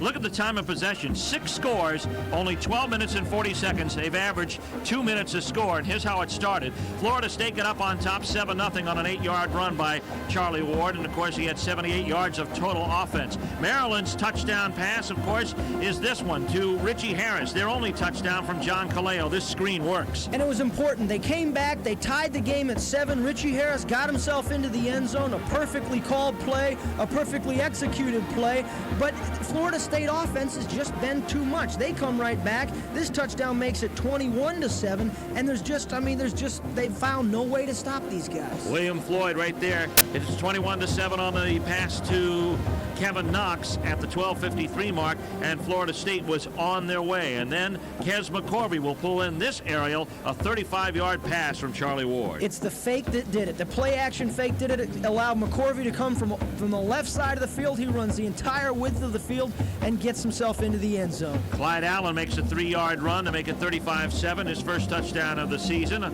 You see the key play there from Baker to Ward, 2 passes on the same play, some razzle-dazzle. And then the scoring was capped on this 21-yard pass from Charlie Ward to, once again, Kevin Knox. Delivers it to Kevin Knox in the perfect place. The defense is there. They try to make the play. Florida State, it's the story of the first half. They've just been too good. Each time they've touched the ball, it's resulted in 7 points. Florida State leading Maryland by a score of 42-7 here as the Seminoles trying to push their record to 8-1. We'll be back with the second half of today's game right after this. Welcome back to Doak Campbell Stadium. There's Charlie Ward, who has accounted for some 470 yards of total offense. He's had a tremendous first half. And across the way, John Kaleo, who came in as one of the nation's leaders in total offense. His team has racked up only 231 yards. That's pretty good for a game, though. Out of 7 out of 9 of Maryland's games, Maryland has racked up close to 400 yards plus in each of those. We would have thought that those numbers would have been different, that Kaleo would have had the 335 and that Charlie Ward would have had the 150 and the more balanced attack. Who knows, though? Maybe you won't even see Charlie Ward in the second half. There's the freshman, the true freshman, Danny Cannell. And we've also been advised that of some number changes for Florida State among quarterbacks. So we may not see much of Charlie Ward here in the second half if things continue as they are. Mark Duckner, concerned with getting his team to finish on the right step this season, looking to make that good first impression. As far as Bobby Bowden is concerned, he feared that his team would have a letdown after beating Virginia and winning the ACC championship. That has not been the case so far here in the first half. Of course, we only have to harken back to last weekend's game between Miami and West Virginia and see what West Virginia did in the fourth quarter against Miami. That could possibly happen at any time you run into 2 inspired college football teams. And Steve, no matter what the score, each coach tells his squad the first 5 minutes of the second half is when you got to set the tone. Florida State just can't sleepwalk through this second half, but Maryland, it's up to them. They're the ones that are going to start out on defense. They are the one. They haven't had any success today. They have not been able to stop Florida State. They are the ones that are going to have to set the tone for the rest of this game, and will determine whether this game gets away from them or continues to get away from them, or whether they can fight their way back in it. Well, just the same, special teams tackle by Oliveria of Maryland that time is celebrated like it was if this were a 7-7 ball game. Florida State has the ball back as Maryland took the opening coin toss, and Charlie Ward is back at the controls. Starters all the way with McCorvey split wide right. Back to throw is Ward, headed to the flats, complete to Vanover for the first down, and he is brought down by Brendan Berther at the 28-yard line. And it's going to be a gain on the play of about 12 yards. Maryland's defensive backs are gun shy now. Brandon Bertha gave Tamarick Vanover probably a 12 to 15-yard cushion on that play because they're just a little gun shy. This defense, guys like Bertha, have just been hit on and hit on and hit on the entire first half, and they figure now's the time when Vanover and the boys are going to try to just run right past them. 1st and 10. Pitch comes to McMillan. Inge forces him to the outside, but McMillan's going to make something out of this one. He spins from Rosen and is in Maryland territory at the 49-yard line. Just a tremendous run by Tiger McMillan. Billy Inge has him dead in his sights, knows he's going to get him, can feel that he's going to get him, and somehow Tiger McMillan gets away. Watch this. Here comes Inge. He's got him. He's nowhere to go. Just a little juke leaves him the leg, and all of a sudden he's gone. He's past everybody. He gets to the corner. Watch this. He tried. If it wasn't for pursuit here, if the Terps had not given up, and this is a team that isn't going to give up, Tiger McMillan's gone for a touchdown. 27-yard gain on the play. Here comes Ward. It is complete.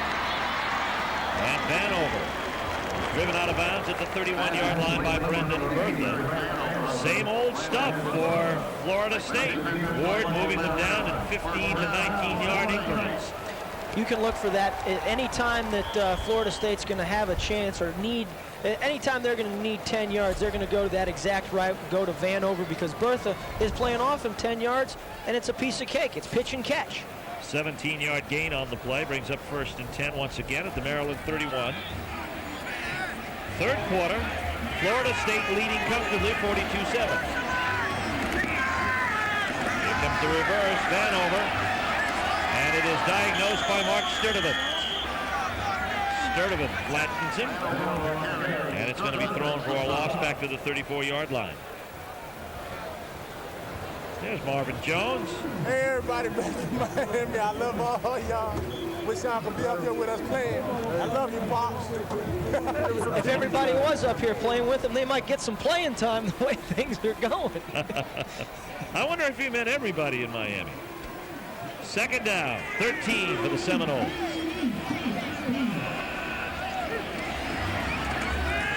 Play fake and a good one by Ward. Freezes everybody. Lonnie Johnson, the tight end, has his first catch of the day. Mike Jermalo, stays with him to launch the tackle at the 30. Actually, it's going to be the 28-yard line. Gain of 5 yards on the play.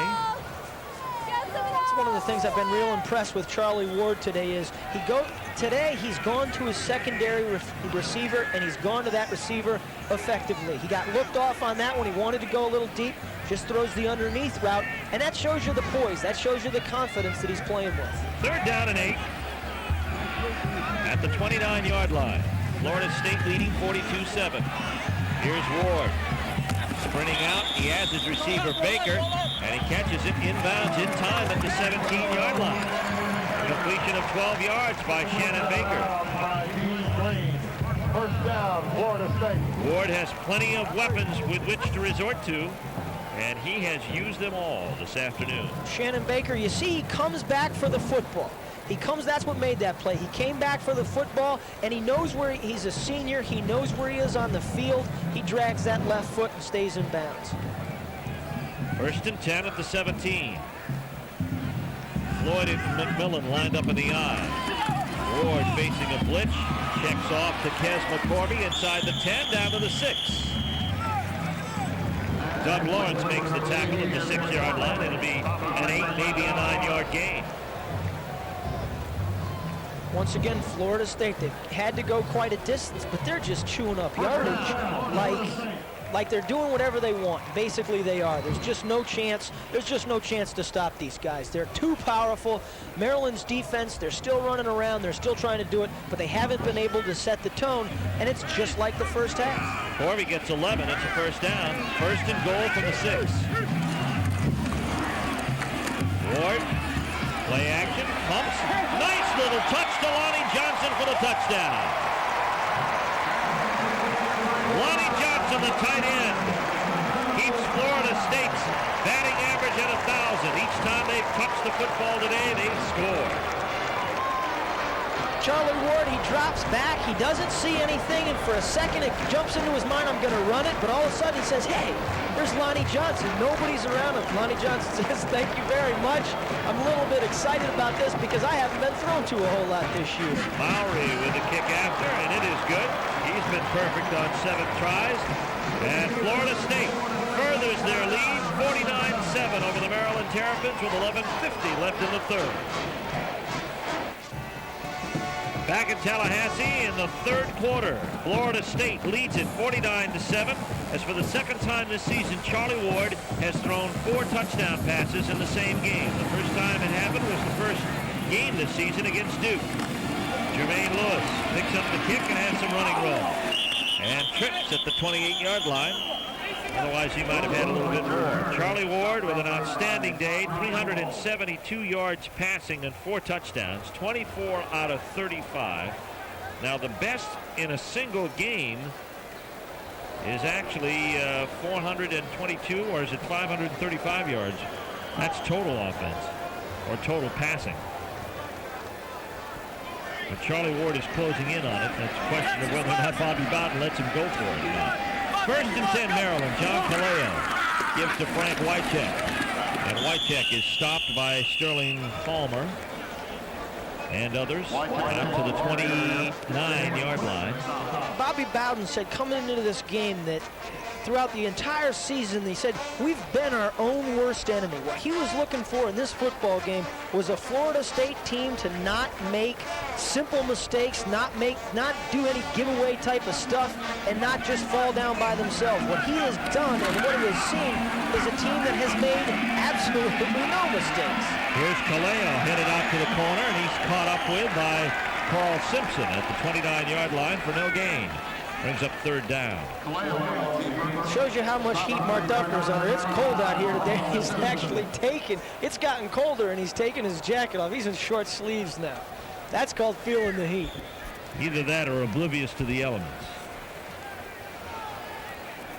Just a walk in the park. 49 degrees is no problem. If you coach at Holy Cross up in Worcester, Massachusetts this time of the year, you know it's a little chilly. So this is a day in the park for him. Third down, though, facing his Terrapins. They trail Florida State 49-7. Kaleo under pressure. Todrick McIntosh flattens him at the 22-yard line. That's the third sack of the day for Florida State. And each sack has come when John Kaleo just hasn't expected it. It's come from nowhere, which shows you the quickness of the front guys for Florida State. You see he's out of the shotgun. He's still looking for his guys, and boom, they're already on top of him. He's double-teamed, and he still gets by everybody. Dave DeArmas back to kick. Corey Sawyer is back to receive. High snap there, and Sawyer will get away from this one, or try to anyway. And the ball is going to be out right at midfield. As if Charlie Ward needed anything else. He has his team in the best operating position of the day at the 50-yard line. Next week, we have a choice of games, depending on where you happen to be. Some of you will see the Maryland Terrapins close out their regular season against the Clemson Tigers at College Park. Or there are others who will yet see North Carolina State take on the Duke Blue Devils. Those two teams had a wild battle won by the Wolfpack last year in Durham. They'll meet in Raleigh. Check your local listings for the Exxon ACC Game of the Week in your area. First and 10, Florida State at midfield. Charlie Ward still in there. Screen pass. It is complete to William Floyd. Floyd tries to bring them down. Makes the first hit at the Maryland 44-yard line. It's a gain of 6. Seminoles have scored on 7 of 8 possessions. 7 touchdowns. They've been most efficient this afternoon. That's the kind of day that you dream about. This is a career day for Charlie Ward. I mean, you come out here and you need to put together a solid game, and never in your wildest dreams did you think you'd be scoring 7 touchdowns out of 8 possessions. Still plenty of time left in this ball game, too. There could be other touchdowns coming. You know, we haven't had a turnover in this game yet. Lloyd on the carry for very little yardage, if anything. Rosdolph and Madison Bradley in on the tackle for the Maryland defense. This is basically a team that suffered a lot of losses across its offensive line. Bobby Bowden was wondering how they'd be able to rebuild. And then, of course, his center, Robbie Baker, went down with an injury early. They responded very nicely, and they're finishing the season on a strong note. Charlie Ward with excellent execution. Fires a pass complete to Kevin Knox. And it's going to be out of bounds at the 28-29-yard line. It's another Maryland, or rather Florida State first down. Play just shows you how quick Florida State develops its plays. You see the fake pitch there. Charlie Ward hides the ball. Boom. Before anybody can get to him, he throws it, right? Knox, before anybody can get to him, he's on the sideline and he's out of bounds. And Charlie Ward is out of the ball game to a very nice ovation, and Danny Cannell is going to take the controls, presumably from here on out. The true freshman looking at first down, and the play clock is about to expire, and so Florida State has to call for a timeout. So they use the timeout to bring Cannell into the ball game, and that's Danny's report card, the Fort Lauderdale, Florida true freshman, 5 out of 13. He's played in several outings, a couple of downs against Clemson. He played second quarter against North Carolina and did a very nice job, allowing each time Charlie Ward to collect himself after poor starts. And Ward used that as momentum to come back, an incentive to come back. You see Charlie Ward, he's gone all over the place today. He's gone to his wideouts, he's gone to his running backs. He's even thrown to Lonnie Johnson, and one of those to Lonnie Johnson was a touchdown. He spread it out, and that kind of shows you that he's been totally on top of his game. He hasn't looked to one person in order to get the job done. He spread it all out. First and 10, Florida State in Maryland territory at the 28-yard line. 8:22 left to go. We're still in the third quarter. Another stoppage of play. This is a perfect situation for Danny Cannell. The game's out of reach. This is the time where you learn as a true freshman. Cannell's going to the air, but Sturdivant brings him down along with Madison Bradley, and it's going to be a sack back to the 35-yard line. You really got to respect the Terps. They're down here by 42 points, but this football team is not going to quit. They know that they're playing against a better team. They're quicker, they're stronger, they're faster. They've done it all. They've proved it. They've shown it. But Mark Duffner, the one thing he had to get out of this season was a renewal of the attitude on his football team. And he's done that. This team, you know, they're running around after guys. They're down. There's still 7.5 minutes left in the third quarter, but they're still playing just like it's the first. Second and 17. Here comes the reverse to Knox. Penalty on the play. Knox brought down by Inge at the 29-yard line. We'll see what the penalty flag is going to be back at the 35. Stops play with 7:33 left to go. Third quarter. Here's Rod Daly. Holding call. You notice something, too, that Florida State has kept those penalties to a minimum today. They haven't hurt themselves. It's just what Bobby Bowden wanted out of this game. A good, solid effort. That's what he's got. And a springboard for their final two regular season meetings with Tulane and Florida down the line. They'll get their open date here pretty soon. Yeah, these two teams are playing for something different. The Terps play for respect. Bobby Bowden's squad is playing for a shot at a national championship. That's their goal every year. They're at a point, and he's brought this program to a point where that's his focus. He gets these guys geared up for, and it's been great to win the ACC championship, but this is a team that's never satisfied. Here comes the fake reverse, and Tiger McMillan's on the corner. McMillan trying to make some yardage, gets a nice block by Floyd. Could be on his way. Touchdown, Florida State.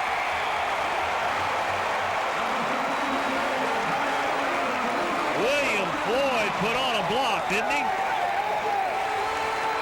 It just goes to show you, when you think you got them, that's probably when they're at their most dangerous. You think you got the kid pinned in. Tiger McMillan, he fakes the reverse to Tamarick Vanover, and he's off. And you got bodies. You got Terps chasing him all over the place. Breaks one tackle. He's stopped up. He finds a gap, goes inside, comes back outside.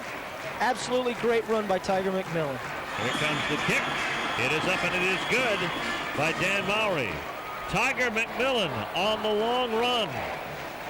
And we've got a penalty coming back here. That'll probably be marched off on the kickoff as Rod Daly makes the call. Defense, offsides. The point is good. We'll penalize on the kickoff, 5 yards. My thoughts exactly. Tiger McMillan makes it Florida State 54, Maryland 7. We now pause for a word from your local ACC station.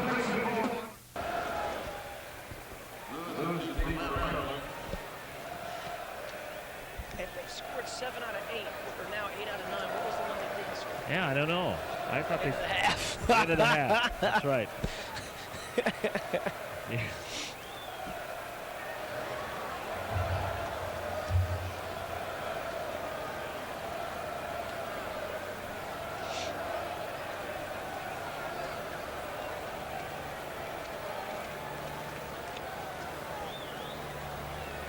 Third quarter, Florida State scores once again, 56-7. They lead the Maryland Terrapins. They've scored 8 out of the 9 times they've touched the football. The only thing that could stop them was the first half clock. And it looks like in the second half, the only thing that's going to stop them is the end of the game. Lewis. Weiser says we're not coming out with this one. 3 yards deep, it'll come out to the 20-yard line. Lowliest guy in the stadium. You know, the poor guy, it's homecoming. He wants to be seen. The punter, John Wimberly, he hadn't had a chance to play. He's just standing over there with his hands trying to keep warm, just in his pockets, looking around saying, when am I going to get a chance to play? I bet you he's got the number of the Maytag repairman on his face mask there. He can share some stories. 1st and 10. John Kaleo still in there at the controls of the Maryland offense. Terrapins trying to get something going in this one. Play it for Pride. Pass is complete. And it's a good for a first down at the 33-yard line. Ball goes out to Wade Inge. The receivers have been the people that have done it for the University of Maryland this year. Inge and Prunsick, you see Wade Inge, he comes to the inside. Both guys wind up in the same spot. I told you Prunsick likes and he's very good at finding the seam in the defense. Well, this time 2 guys found it. 1st and 10 at the 33.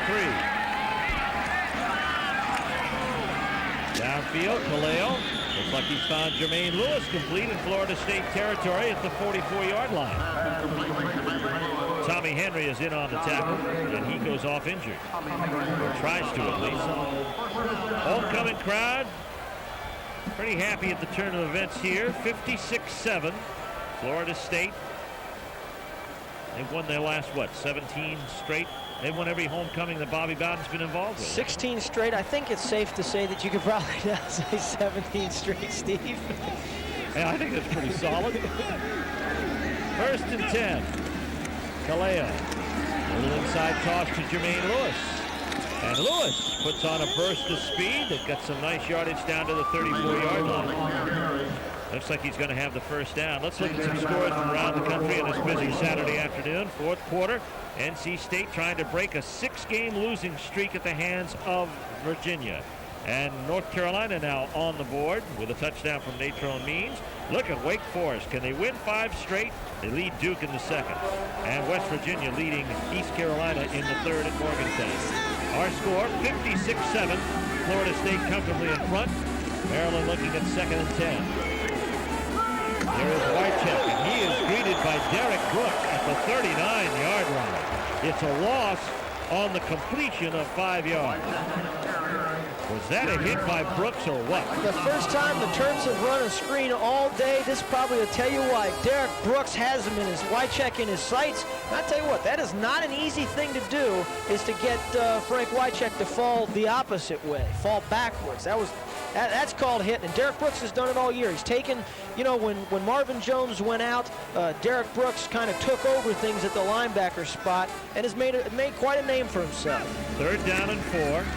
Maryland looking for first. They trail 56-7. Long pass going for 6. It's a touchdown. And it is caught by Jermaine Lewis. Lewis scores, and Maryland comes out to greet him. Jermaine Lewis's first touchdown of his college career, the true freshman. Kaleo from the shotgun. He's looking at Lewis the whole time. Lewis is going to outrun Derek Brooks on this one. He gets behind him. Brooks, Fuller beats them both. First time Fuller's been beat today and finds his way into the end zone. Lewis, the true freshman from Atlanta, Maryland, scores. It's 56-13 pending the outcome of this point after kick from Dave DeArmas. Kick is up and it is good. So, measure of pride for the Maryland Terrapins, who trail Florida State 56-14 in the third.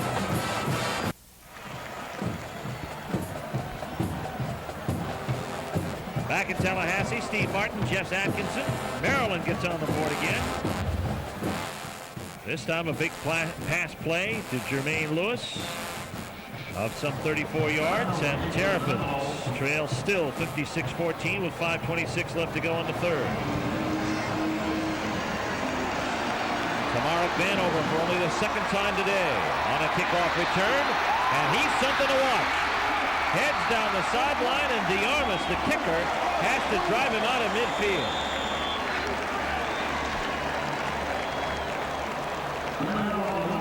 Got a penalty flag, however, 2 in fact, one at the 31 and one back at the 18, so this may be coming back. There's no respite. You score a touchdown, you got to kick off to somebody like Tamarick Vanover. You can't afford to take a break against Florida State. This one will come back. The touchdown pass from Kaleo was his second touchdown pass of the day, by the way. We have 2 blocks, illegal blocks in the back on the return team. One of the fouls occurred here. That will be declined. Block in the back here, will be accepted. First down. So instead of having it at the 10, at the 50-yard line, Florida State is pushed back to their own 9. Here's the touchdown pass from Kaleo again. Right about now, Jermaine Lewis does not care that the score is 56-7. He's thinking to himself, I'm a true freshman. This is the first time I've ever gotten in the end zone. The score is irrelevant here. It's now that made it 56-14, but this kid's thinking, I finally got a touchdown playing college football. 12th touchdown pass of the year for Kaleo. Clyde Allen now picks it up over the 10 to the 12-yard line. And we have a player injured, or at least slow to get up. No, that's Scott Rosen. He's going to be okay.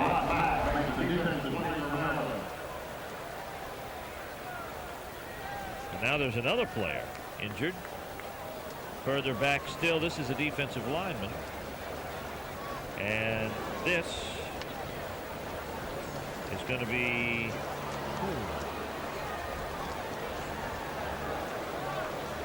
Jamie Bragg goes down. Bragg switching back and forth from offense to defense.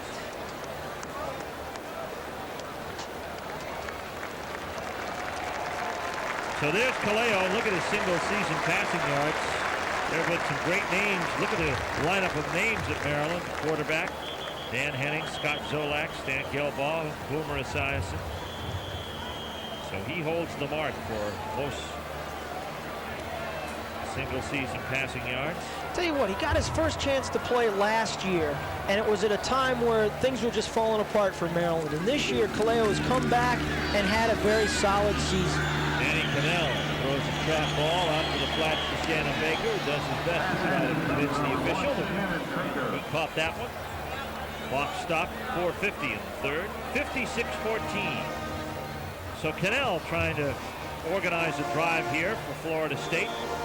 He'll have to do something here on third down. And you can see the difference here. You know, Mark Duffner, his guys now have to deal with the true freshman. And what do? You try to put the pressure on him. And in order to do that, you're going to have to, you got to get the ball back as quickly as you possibly can. The only way to do that is start sending people. 3rd and 7. Here comes Allen. Allen puts on the Jets, and he's on his way. Has the field beat, and he will go all the way for a touchdown unless Lawrence can catch him. Drives him out of bounds at the 4-yard line. It's an 84-yard by Clyde Allen.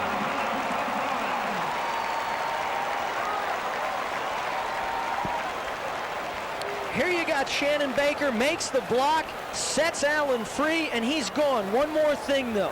Doug Lawrence, this sums up the Terps. There's no reason for him to chase this down. He's having to fight off Aaron Deli, fights him off and gets him out inside the 5-yard line. But there was no reason for him to do that. He could have just, he could have quit on that play. Doug Lawrence, he says, hey, there's no way I'm going to quit. I'm going to fight my way to make that tackle. First and goal. Here comes Allen. Allen looking for the end zone. Touchdown, Florida State. It's 62-14.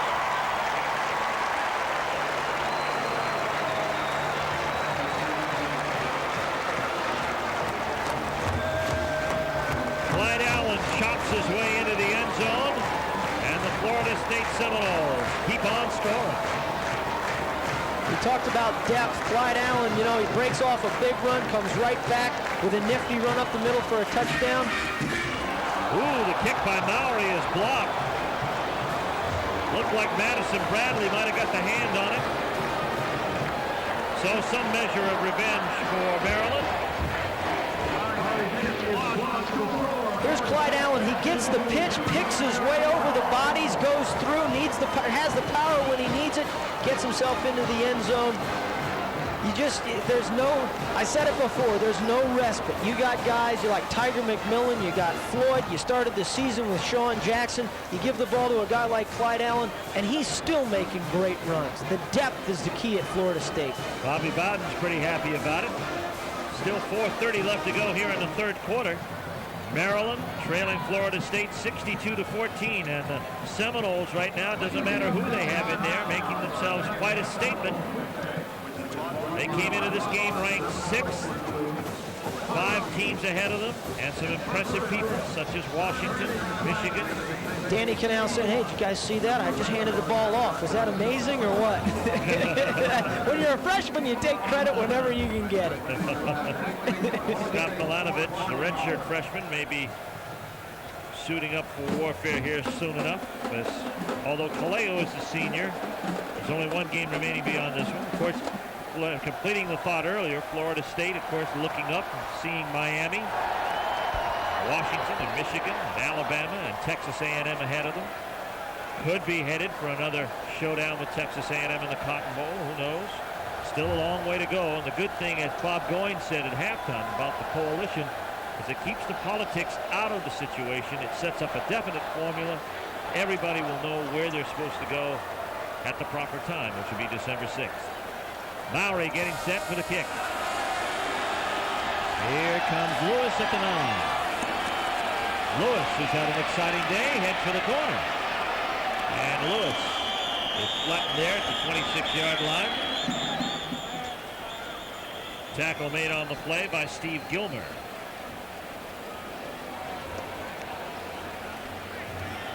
And Maryland comes back out, and so does John Kaleo. We've got an offside call against Florida State.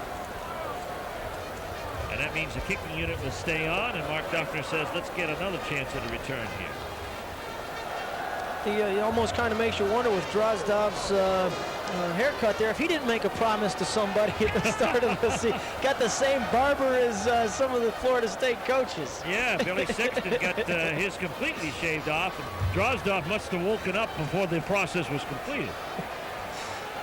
There's the construction here at Doak Campbell Stadium. As you heard Bob Goins say at halftime, if you didn't, they're going to expand this place to somewhere to 72,000. That's just what visiting teams need when they come into Florida State. Not only do you have to worry about playing one of the best teams every year, in and out in the country, just absolutely spectacular program, but now you're going to have to deal with even more Seminole fans working against you. It's a tough place to play now. Will get nothing but tougher. Well, 56 or 54,000 make enough noise here now. You get 72,000. You'll know you've been somewhere. Kick goes behind the Maryland receivers. Lewis has to track it down. Now here's Inns, and he gets it out to the 10-yard line.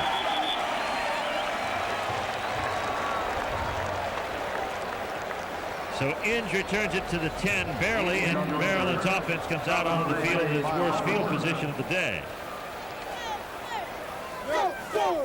Hasn't been much to cheer about on the Maryland sideline. Suffering through a 2-7 year that is not far away from being 2-8. See what Kaleo does. 1st and 10, backed up in his own territory. 62-14, Florida State.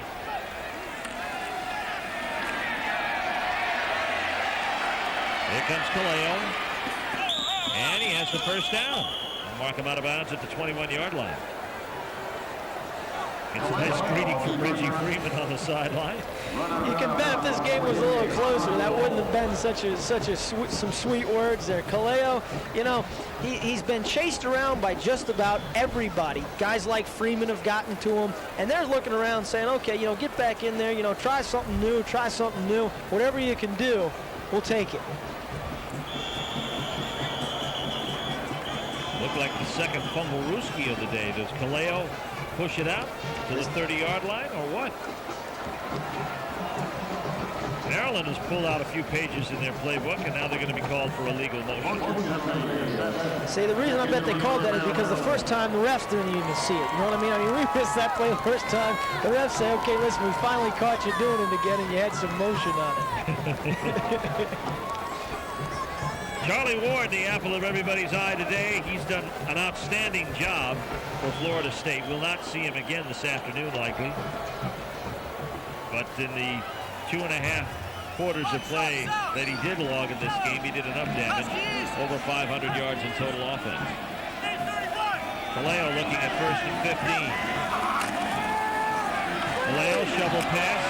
Wycheck has some running room. And Wycheck is brought down at the 29-yard line. It is a gain on the play of 13 and will still leave Maryland short of the first down. The tough thing for Maryland here is, if you'll notice, they've got the same guys they had in there before. The same players that have been playing this entire game. Florida State, on the other hand, has some reserves. They've got a bunch of fresh faces back there that are swarming to the ball, and that's tough to overcome even late in the 3rd quarter.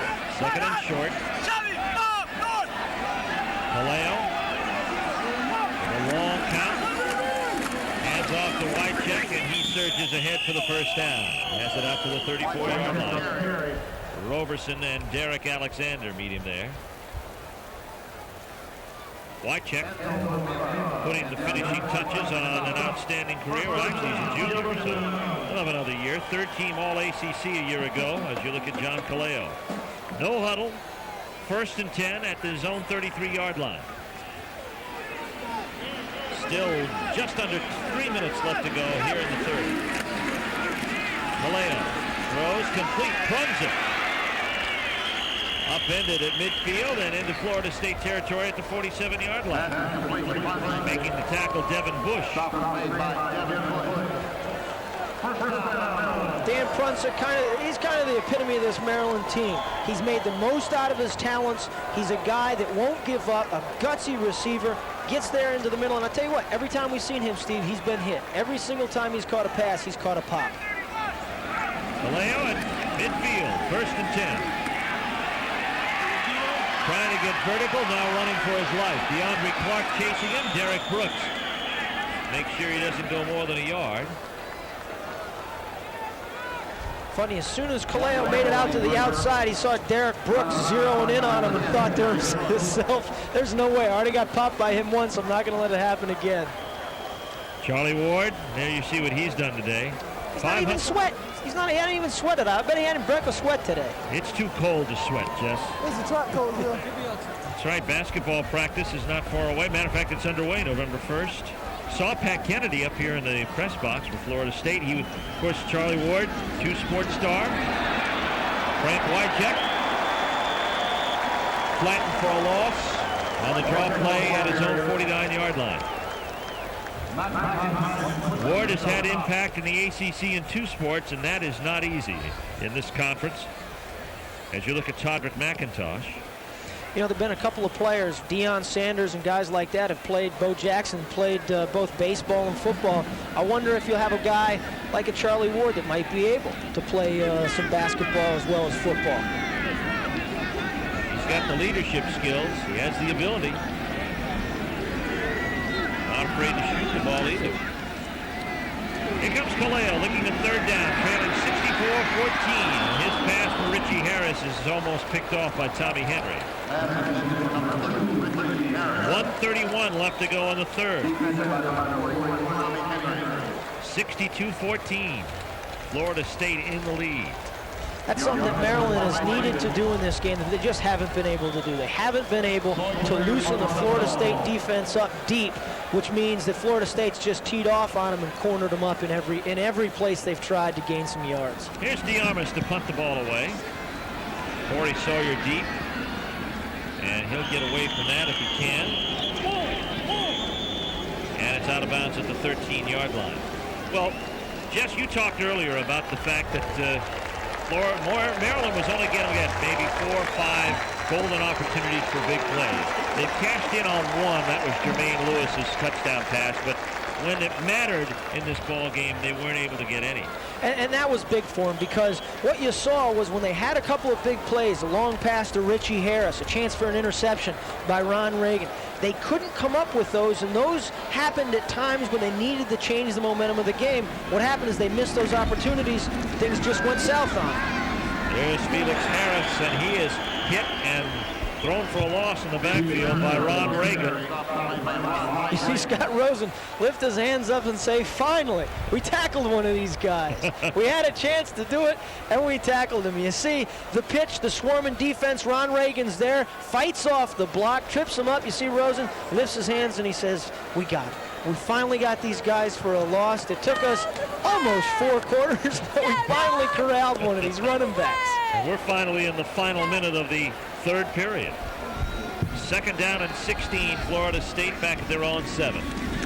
Here's Cannell, Sturdivant in pursuit. And Cannell tries to get out of bounds, but Wiesling will make him pay for it at the 18-yard line. He'll be shy of the first down. See, when you're a freshman, you still don't know just how hard these guys hit. And after a couple of those, Cannell's going to say to himself, okay, they hit plenty hard. I think I'll just step out of bounds on that instead of taking these guys on. Well, we talked about Florida State's rushing attack, 289 yards.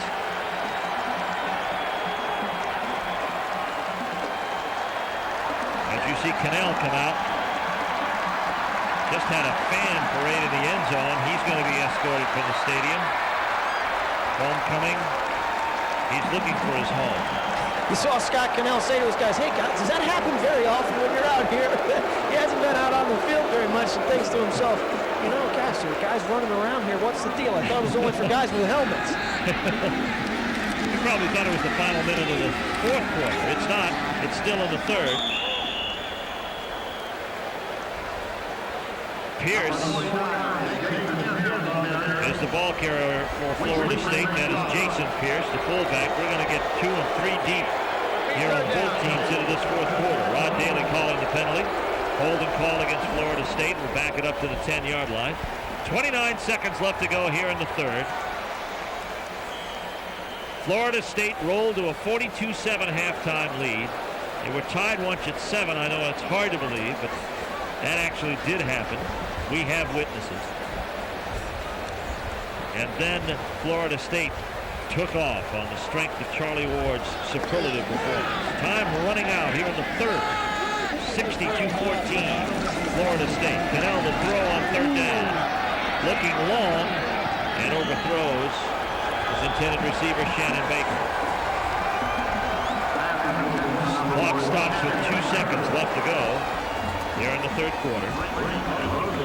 And it's John Wimberly. Yes, ladies and gentlemen, he does play. John Wimberly will enter the ball game for the first time today. Do you think after sitting around for about 2 hours, he'd, is that sufficient time to warm up, or do you think he just kind of got out of his street clothes because he didn't think he was going to have to play today? Just getting loose. And probably needs a little warm-up time. Flags all over the place on the field. And you thought we were out of the third quarter. Ball rolls dead at the 50-yard line, but flags will stop play here as time runs out in the third. And it's going to be too many men on the field. for Maryland. You could say Mark Dufner trying everything. 11 guys won't work. Let's get a 12th guy, maybe a 13th guy in there. Tell you what, by the middle of the fourth quarter, I'd have about 16 or 17 guys in there. Just, I mean, if that's what you need to stop them, that's what you need. Men, we're going to do anything we can. Illegal participation on the defensive team, 12 men on. We got a first down, end of the quarter. That's the end of the third quarter of play. Florida State scores 20. Maryland scores 7. The Seminoles lead big. All right, we are back. There was a penalty at the end of the third, and then apparently, of course, you can't end a quarter on a defensive penalty, and they ran a play.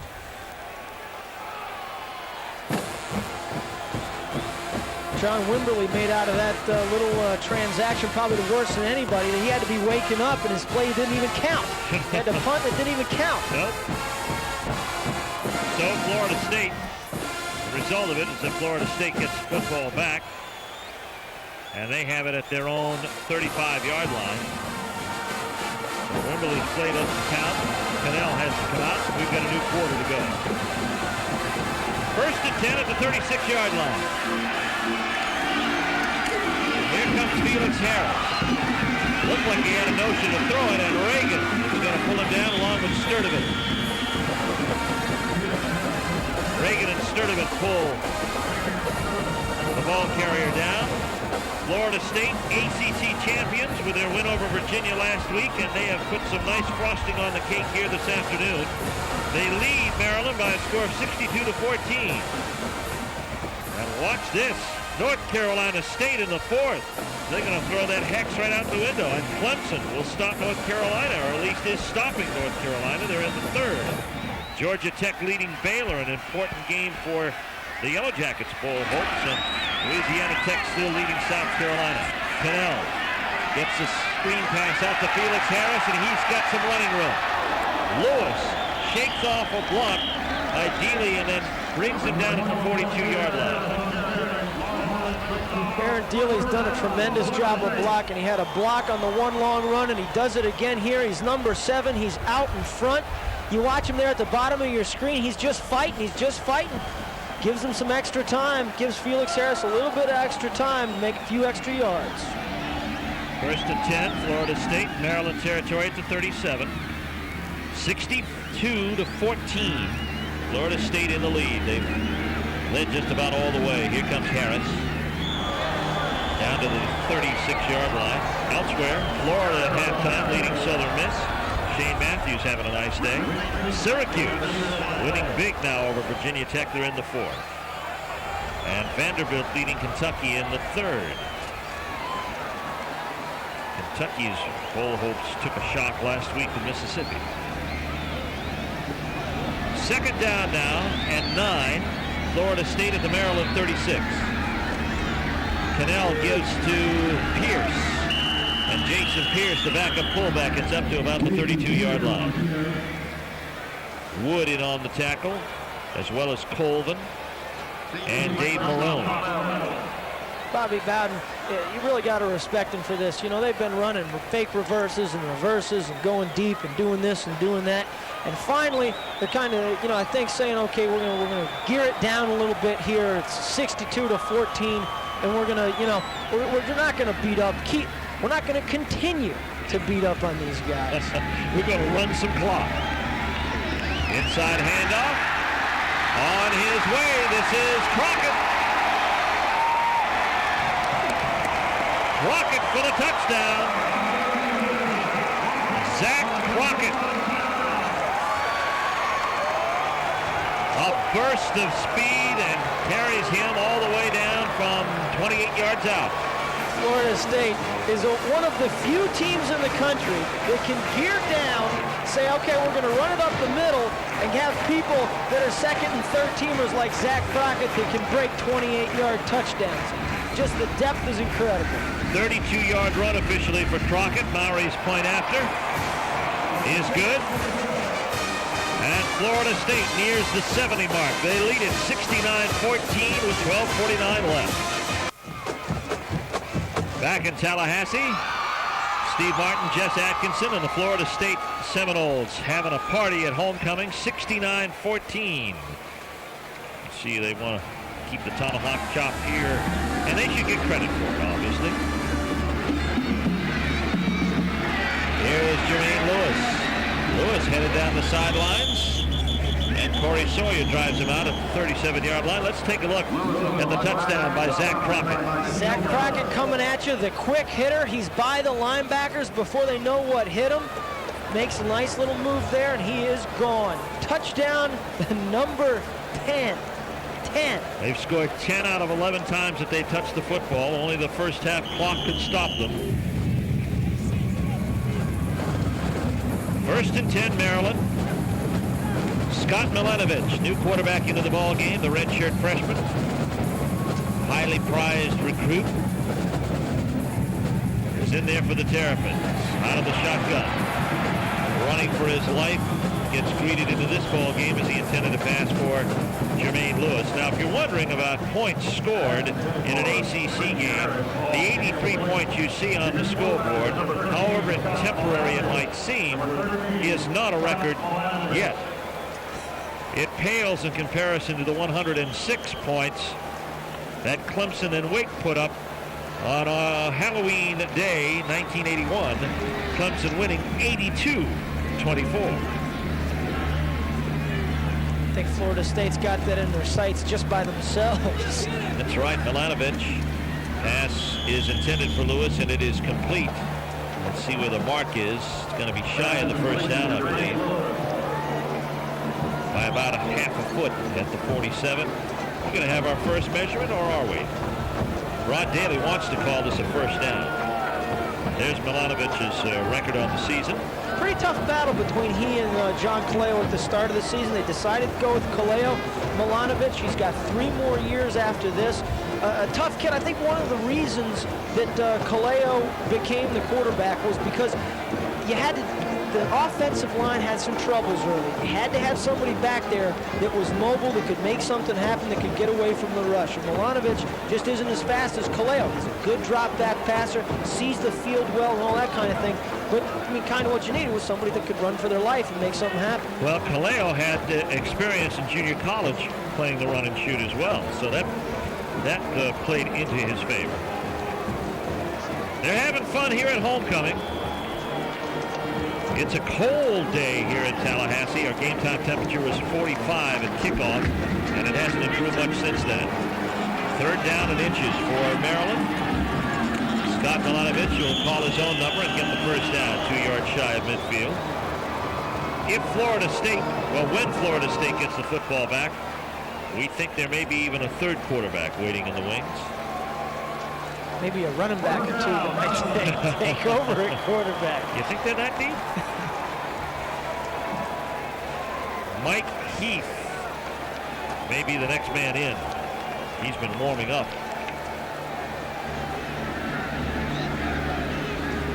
1st and 10 at the 48. Here comes Milanovich to throw. Derek Alexander in hot pursuit. And Milanovich checks off into a hot pattern to Richie Harris that is incomplete. You know you're in trouble when you're down 69-14 and having to come back from that and forced to throw the ball away. You got to make every play count, but when you're getting so much pressure that you've got nowhere else to go, that was a smart play by him because he had nowhere else to go, then you know you're in trouble. If you didn't know by now. You think at 69-14 they might have caught an inkling of this. Milanovich out of the shotgun on 2nd down and 10.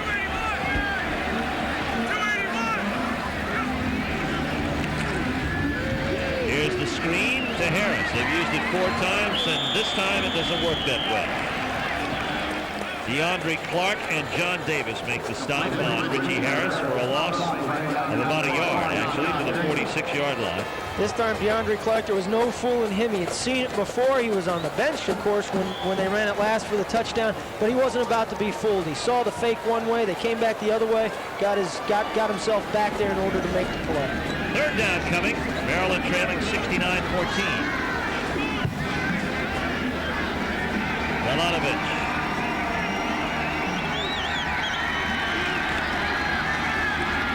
Has some time. Sets and fires. Pass complete to Prunzik. And Prunzik is going to be marked out of bounds at the 41-yard line of Florida State. He may be close. He has the first down. A very, very intelligent play by Dan Prunzik. He had to come back for the ball. Milanovic was looking around for different spots, but Prunzik knew that he had to come back so far that he wasn't past the first down marker, and as soon as he caught it, he knew he had to dive forward because he was about 1.5 yards behind it, winds up about 1 yard ahead of it. Milanovic has the size. Kaleo at 5'10", Milanovic at 6'4", 220, redshirt freshman out of Butler, Pennsylvania. First and 10 at the Florida State 41-yard line. Milanovic, nice touch over the middle for Weaver. Does he hang on? Yes! At the 12-yard line. What a reception by Russ Weaver. That's concentration. He went over the middle, bobbled it. There's Milanovic. He's back. He's in the shotgun. Knew where he was going. Finds Weaver. Just doesn't have it yet. He's falling down, wants it, and gets it. Good concentration by Russ Weaver. First and 10 at the 11-yard line. Milanovic. As Weaver split wide out again, here is Wycheck inside the 10. John Davis, among others, there to slow down Weaver, or rather Wycheck. Also in on the play is Clyde Allen. Not a whole lot of dirty uniforms out there. They're playing some deep guys now. It's second down. Maryland can get a first down inside the 2.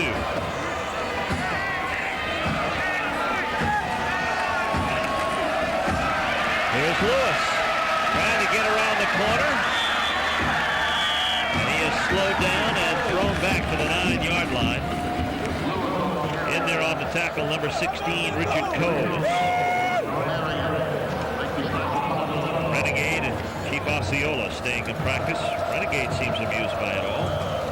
There's the characteristic tradition started here and imported elsewhere. Exported. Some torn rotator cuffs doing that today. They've done that so much. Third down. Third down and a long 6. Maryland trying to punch one in here. Pass to Wycheck. Wide open field, but it closed down quickly. And making the stop, Devin Bush. Made the stop inside the 5 and the 3. Devin Bush came in there like a shot. Wycheck didn't even have time to turn around on that. You'll see this. Milanovic does a nice job of getting rid of it. By the time he turns around, there are people right there on him. It closes up so quickly. Florida State speed makes up for so much. Clock moving with 8:40 left to play. Fourth down and about 2. Crowd giving Milanovic the same treatment they gave Kaleo in this edge of the field. Wycheck has the first down and a touchdown. He broke the plane, and Maryland gets the score. It's a gutsy call by Mark Duffner. You'd think they have, because they haven't been able to run over him all day, you'd figure that what they try to do is kind of go to the corners or go to the edges and shade a little bit. They just went right at him, and Frank Wycheck is a big boy. He's used to playing tight end. Now he's had to switch to running back. He's up because of all the injuries. Finds a way to get in the end zone. So Dave DeArmas will come on for the point after. 69-20 is our score out of the hold of John Kaleo. Kick is up, and it is good. Florida State 69, the Maryland Terrapins 21 with 8:25 left in the 4th.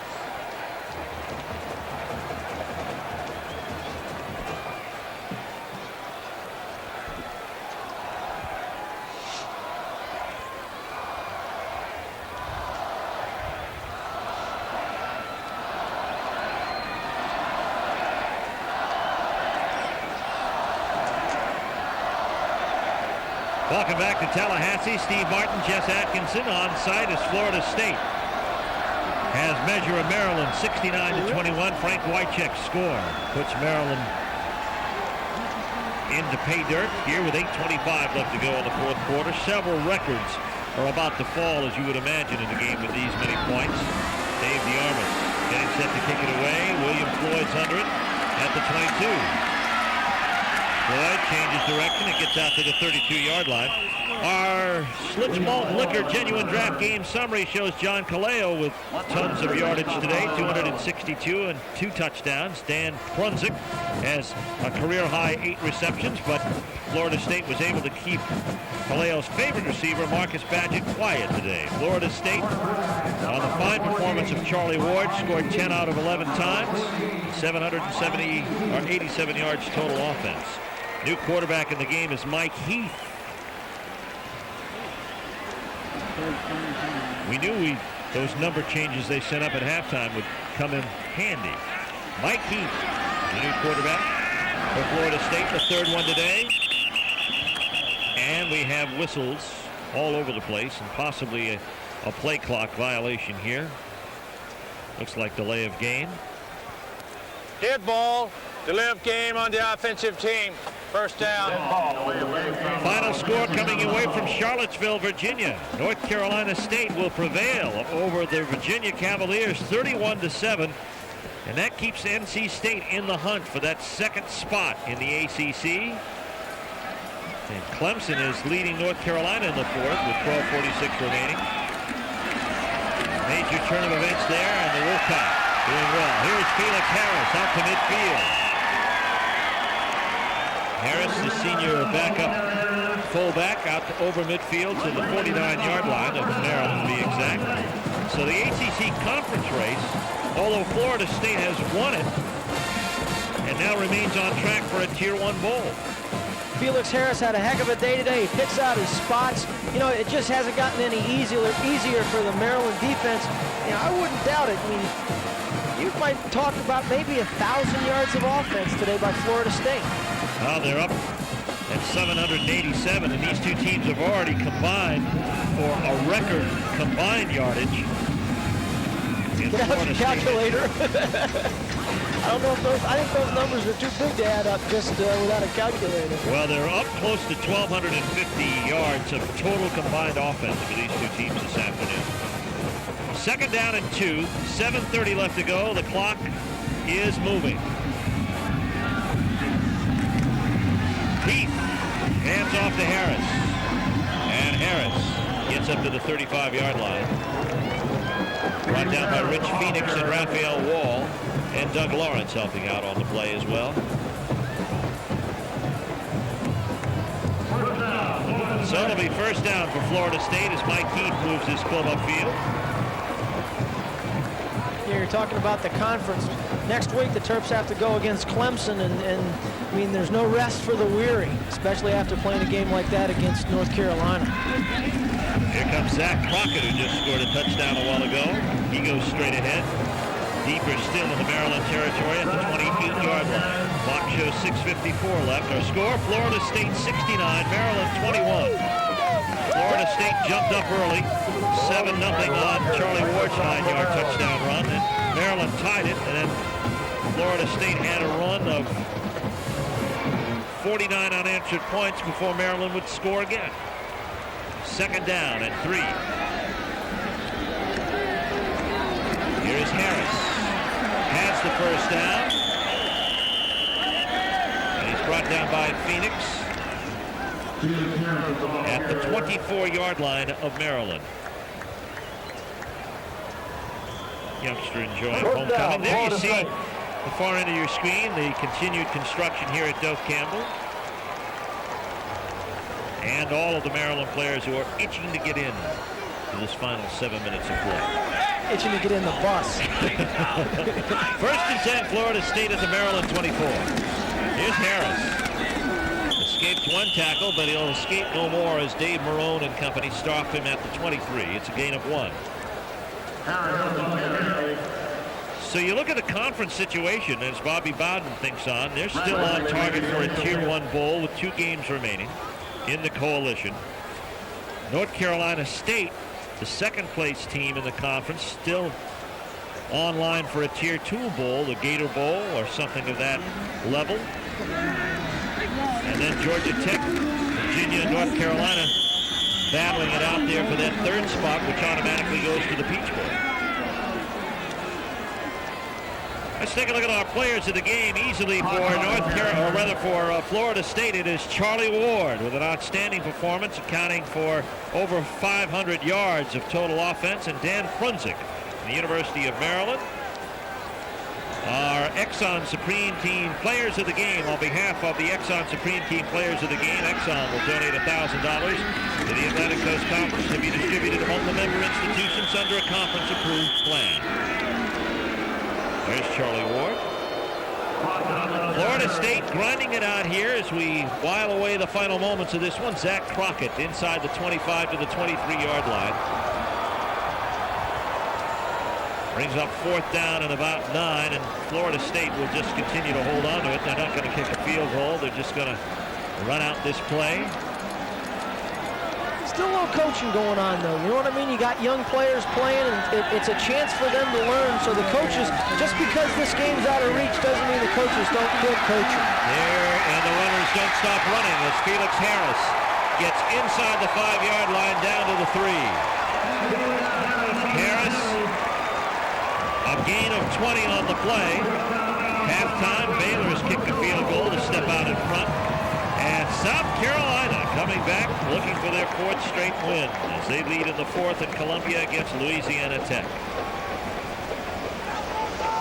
Florida hanging on in the 3rd with 5:08 remaining against Southern Miss. Our score, Florida State 69, Maryland 21, but hold on, it could change. Here's Zach Crockett looking for his 2nd touchdown of the day, doesn't get it. Stopped up at the line of scrimmage. Several players have words. And the clock moves down with 3:45 left. It's been a learning experience this season, not only for Maryland, but I think for Coach Duffner as well. Mark Duffner, you know, it's his first year at this level. You can't help but going into next year think to yourself that now it'll be time to make a difference. This year, you know, it's just kind of, it's soaking it up, it's learning the way things go. You look at a guy like Charlie Ward, who Bobby Bowden said, guys only started 8 games. I guess some just learn a little faster than others, and it's a question of support, too. This guy's got an amazing team around him. Certainly has. He's a junior out of Thomasville, Georgia, nearby. He and Sean Jones, who Georgia Tech quarterbacked against each other. We have a timeout on the field taken by Maryland. Record-breaking performance here today. Single-game records are falling all over the place. Total offense for Florida State, 856 yards. They have 40 first downs, 10 touchdowns. That ties a record. And Charlie Ward has accounted for 504 total yards. And I got to tell you again, it's not so much that Maryland has made mistakes. It's just that Florida State has been absolutely, I mean, they've done everything perfect. And they've got their 4th quarterback of the day in the ball game, Mike Beret. And he hands off to Zach Crockett, who goes down to the 2-yard line. Clock moving again with 3:27 left to play. It's the longest drive Florida State has had. And I don't even think they want to score on this one. No, this is the one drive I don't think they want to score. They had 4th and 9, and they got 20 yards on it. 3rd down and goal.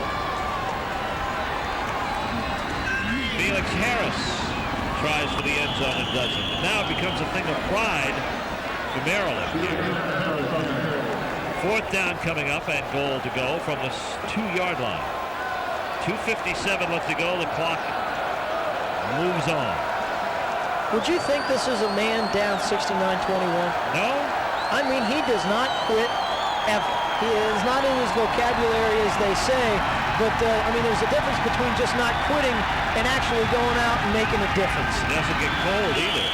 Harris still looking for the end zone, doesn't get it, and Maryland will take over on downs. With 2:34 left to play in the football game, timeout on the field, Florida State 69, Maryland 21. Back in Tallahassee, Steve Martin along with Jess Atkinson. It's been all Florida State, 69-21. Scott Milanovich now in the shadow of his own end zone in his own 1-yard line as Maryland is held. Frank Wycheck gets the ball, and he is driven back into the end zone, but they'll mark his forward progress out to the 1.5. Well, that would complete Florida State's day if they were able to get a safety here this afternoon. 2:19 left to play in this ball game, 69-21. You're saying they've scored pretty much every other way, Yeah, right? they pretty much, and for only the second time this afternoon, they have not scored when they've had the ball. They are 10 out of 12 in scoring on possessions. Milanovic throws to Wycheck. He's got some running room, more than we had thought, and gets knocked out of bounds at the 24-yard line. So it's a gain of 23 on the play, and it stops the clock with 1:53 left. Florida State 69-21. Wycheck has continued to play hard. When you talk about Frank Wycheck, you got to talk. He's an old-time football player. It's instincts. He's not all that fast. He runs to daylight, and this is a kid that hasn't played running back since high school, and it's just good football instincts that got him the yardage on that play. Could find himself playing there a little more often. Maryland forced to use him in that spot because of injuries. Here's Milanovic, and he is sacked at his own 15-yard line. Roberson is there, along with others. Many of you will get to see the Clemson Tigers take on the Maryland Terrapins from College Park.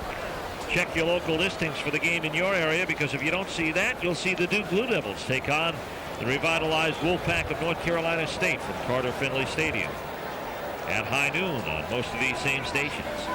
1:21 left to go. The clock is rolling. Second down and long yardage for Maryland. 19 to go for Scott Milanovic. Draw play goes to Wycheck. Wycheck up over the 24-yard line and just about back to where he caught that pass a while ago. Can't help but think he's thinking to himself, when's it going to end? When's basketball season going to start? Yeah, I got a feeling he won't be playing basketball for a while, because Florida State is going to be involved in their regular season play to the 28th, and he'll have something to do on New Year's Day. And after that, he can join Pat Kennedy's team. Third down and 10. Maryland trailing here, 69-21. Milanovic. Pass complete to Weaver. Flag thrown into it. Face mask penalty, probably the 5-yard variety at the 45-yard line. You know, you look at Wycheck and his use, you have to remember back that Maryland going without Mark Mason, who for the second year sidelined by a major injury, and Doug Burnett, who is also out of this game because of an injury. Defensive face mask, 5 yards. Tacked on to the run. First down.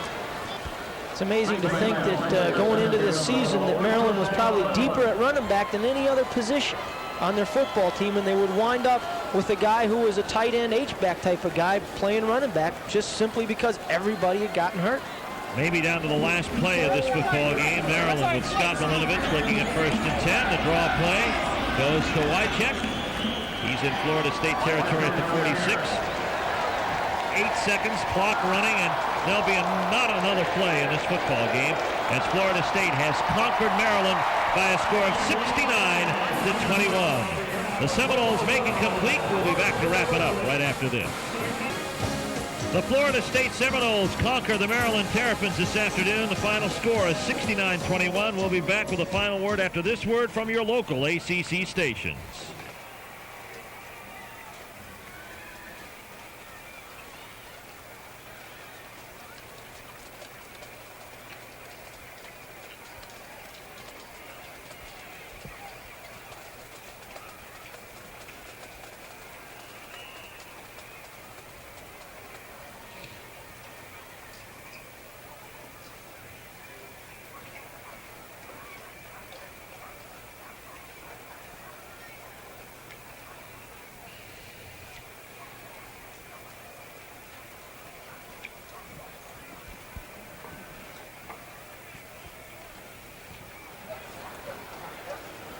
Homecoming, a big success for Florida State as Charlie Ward throws 4 touchdown passes and compiles 508 yards of total offense, and the Seminoles defeat the Maryland Terrapins by a score of 69-21.